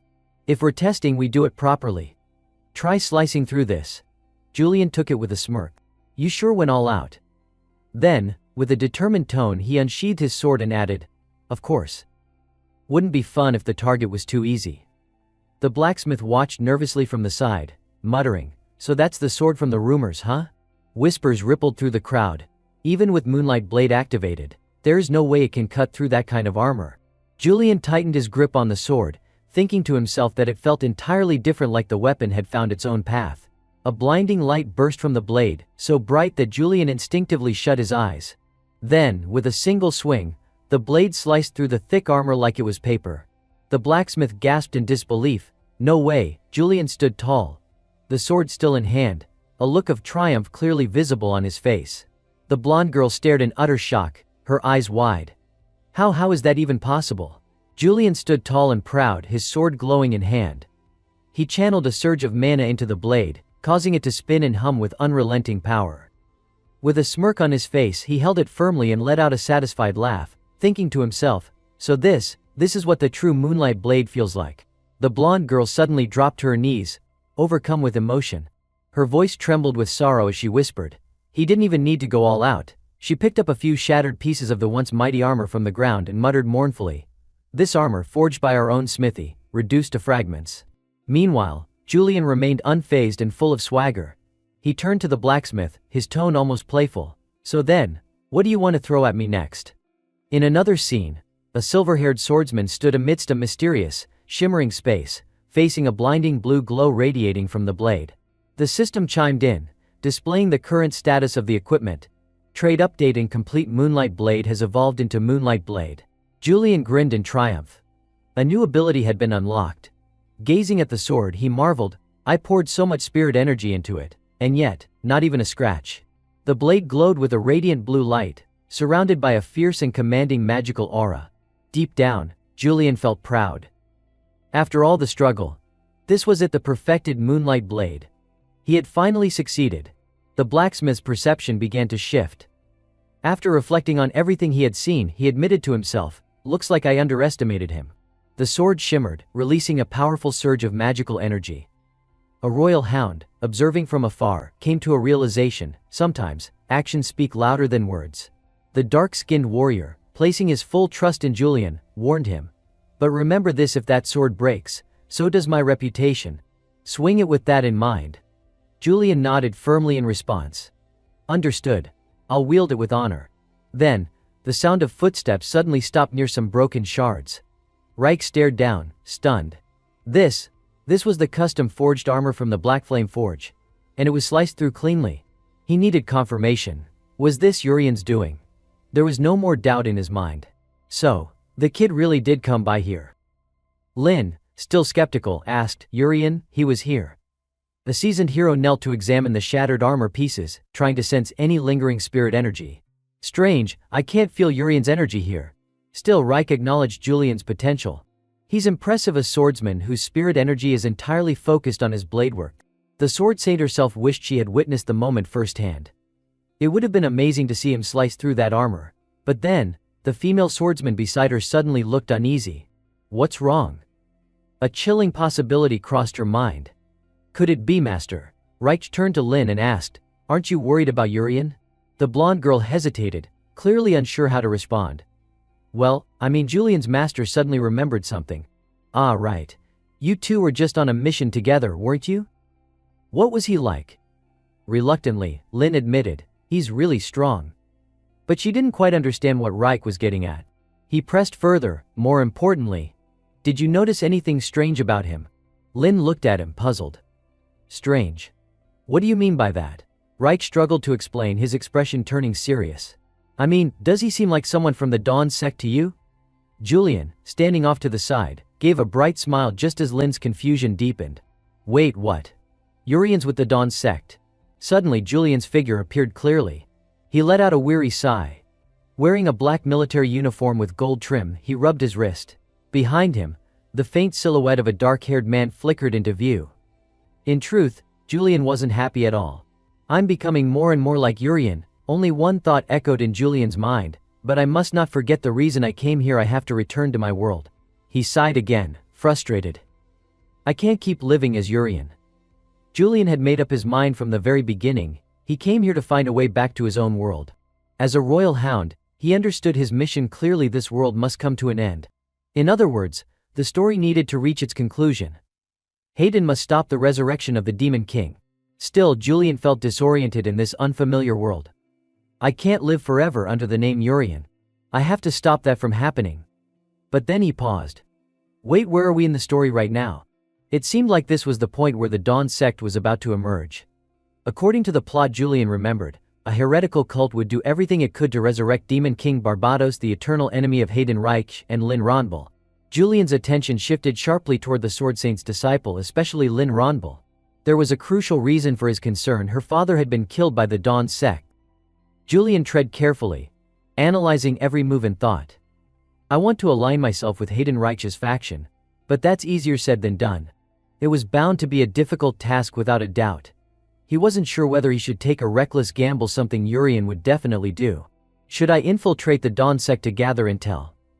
Julian realized he was putting himself in a difficult position again. But how would I even get in? Wait, suddenly, a system notification popped up. Trait activated, extraordinary intuition. Julian immediately shifted into a state of alert. Someone's here.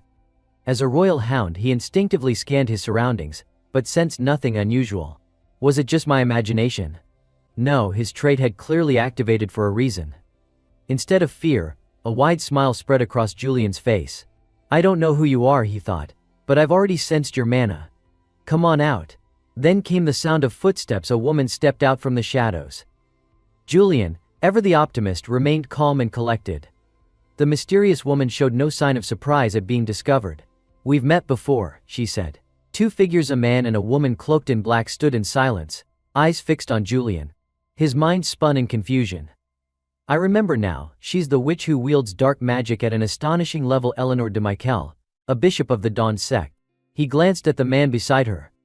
And I can guess who that is too. A flash of memory surfaced. Eleanor without the cloak, and Reich's stern face beside her. It all lined up. These two were the mortal enemies of Hayden Reich. Putting on a friendly front, Julian greeted them. It's been a while. Eleanor. You too. Eleanor didn't seem surprised in the slightest. She lowered her hood with a calm motion.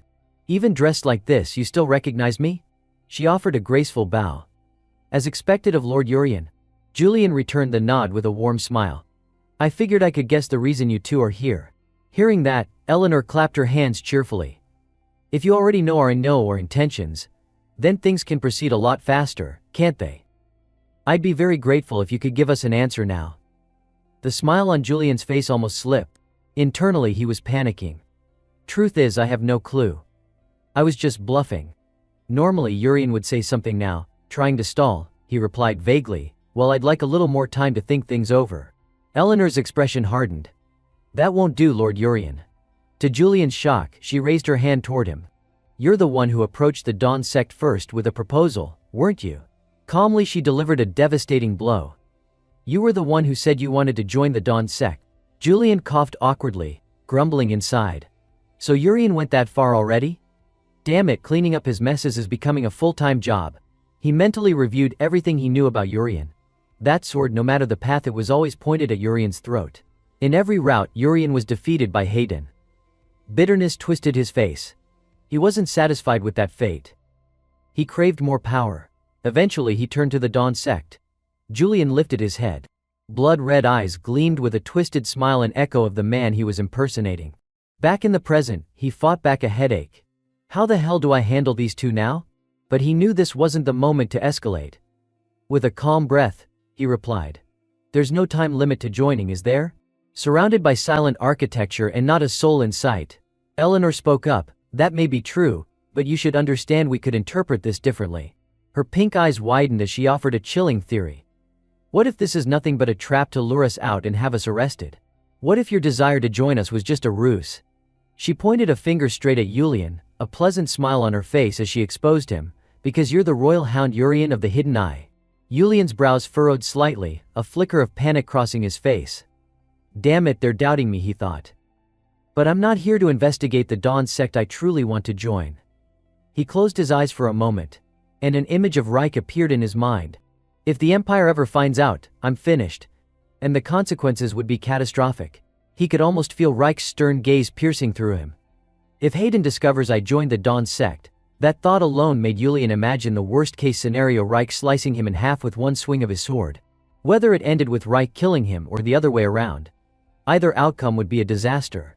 I might never get out of this game world alive. Despite the rising dread inside him, Julian forced a smile and responded, I didn't expect to be suspected this much. Eleanor crossed her arms and gave him a sharp look. You know too much. If you're thinking of backing out now, Julian calmly interrupted. And what if I am? She smiled again, but before she could speak, the man in the black cloak, silent until now, finally stepped forward and spoke. Then we won't let you walk out of here unscathed. A terrifying surge of power erupted from him, shattering the stone pavement beneath his feet. In a flash, Julian's thoughts raced. A bishop-level combatant. This guy isn't just above average, he's stronger than most knights. The man clenched his fist under his cloak, then flung it off in one motion. His eyes flared with intensity as he barked, you better decide quickly. Otherwise, Felkor, the iron wall will crush you. He jabbed a finger at the long scar across his own face. Remember this scar, you gave it to me. It still hurts. Julian's heart sank in exasperation. You again? Urian, I'm so damn tired of cleaning up your messes. He casually muttered something that left Felkor stunned. Oh, so we've met before. Felkor's body trembled with rage, but Julian just smiled mockingly and added, sorry. I don't make a habit of remembering small fry. Felkor was completely consumed by rage, the veins bulging across his face as he burst into maniacal laughter. Julian forced himself to maintain a calm, mocking smile, though inwardly he knew things were spiraling out of control. Pretending to be Urian was only going to earn him a beating at this rate. In a blink, Felkor's massive figure vanished.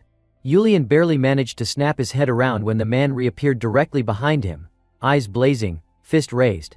Let's see how long you can keep your cool. Just then, a system notification flashed before Julian's eyes. Trait, Natural Swordsman, activated. It all happened in the span of a heartbeat. Julian instinctively drew his sword and blocked Felkor's punch. His face went pale. Damn it, I grabbed the wrong sword. This is just my old iron blade, not the moonlight saber. The brilliantly glowing saber still hung unused at his belt. What a garbage memory I have, he muttered to himself. Now I just have to hold out as long as I can.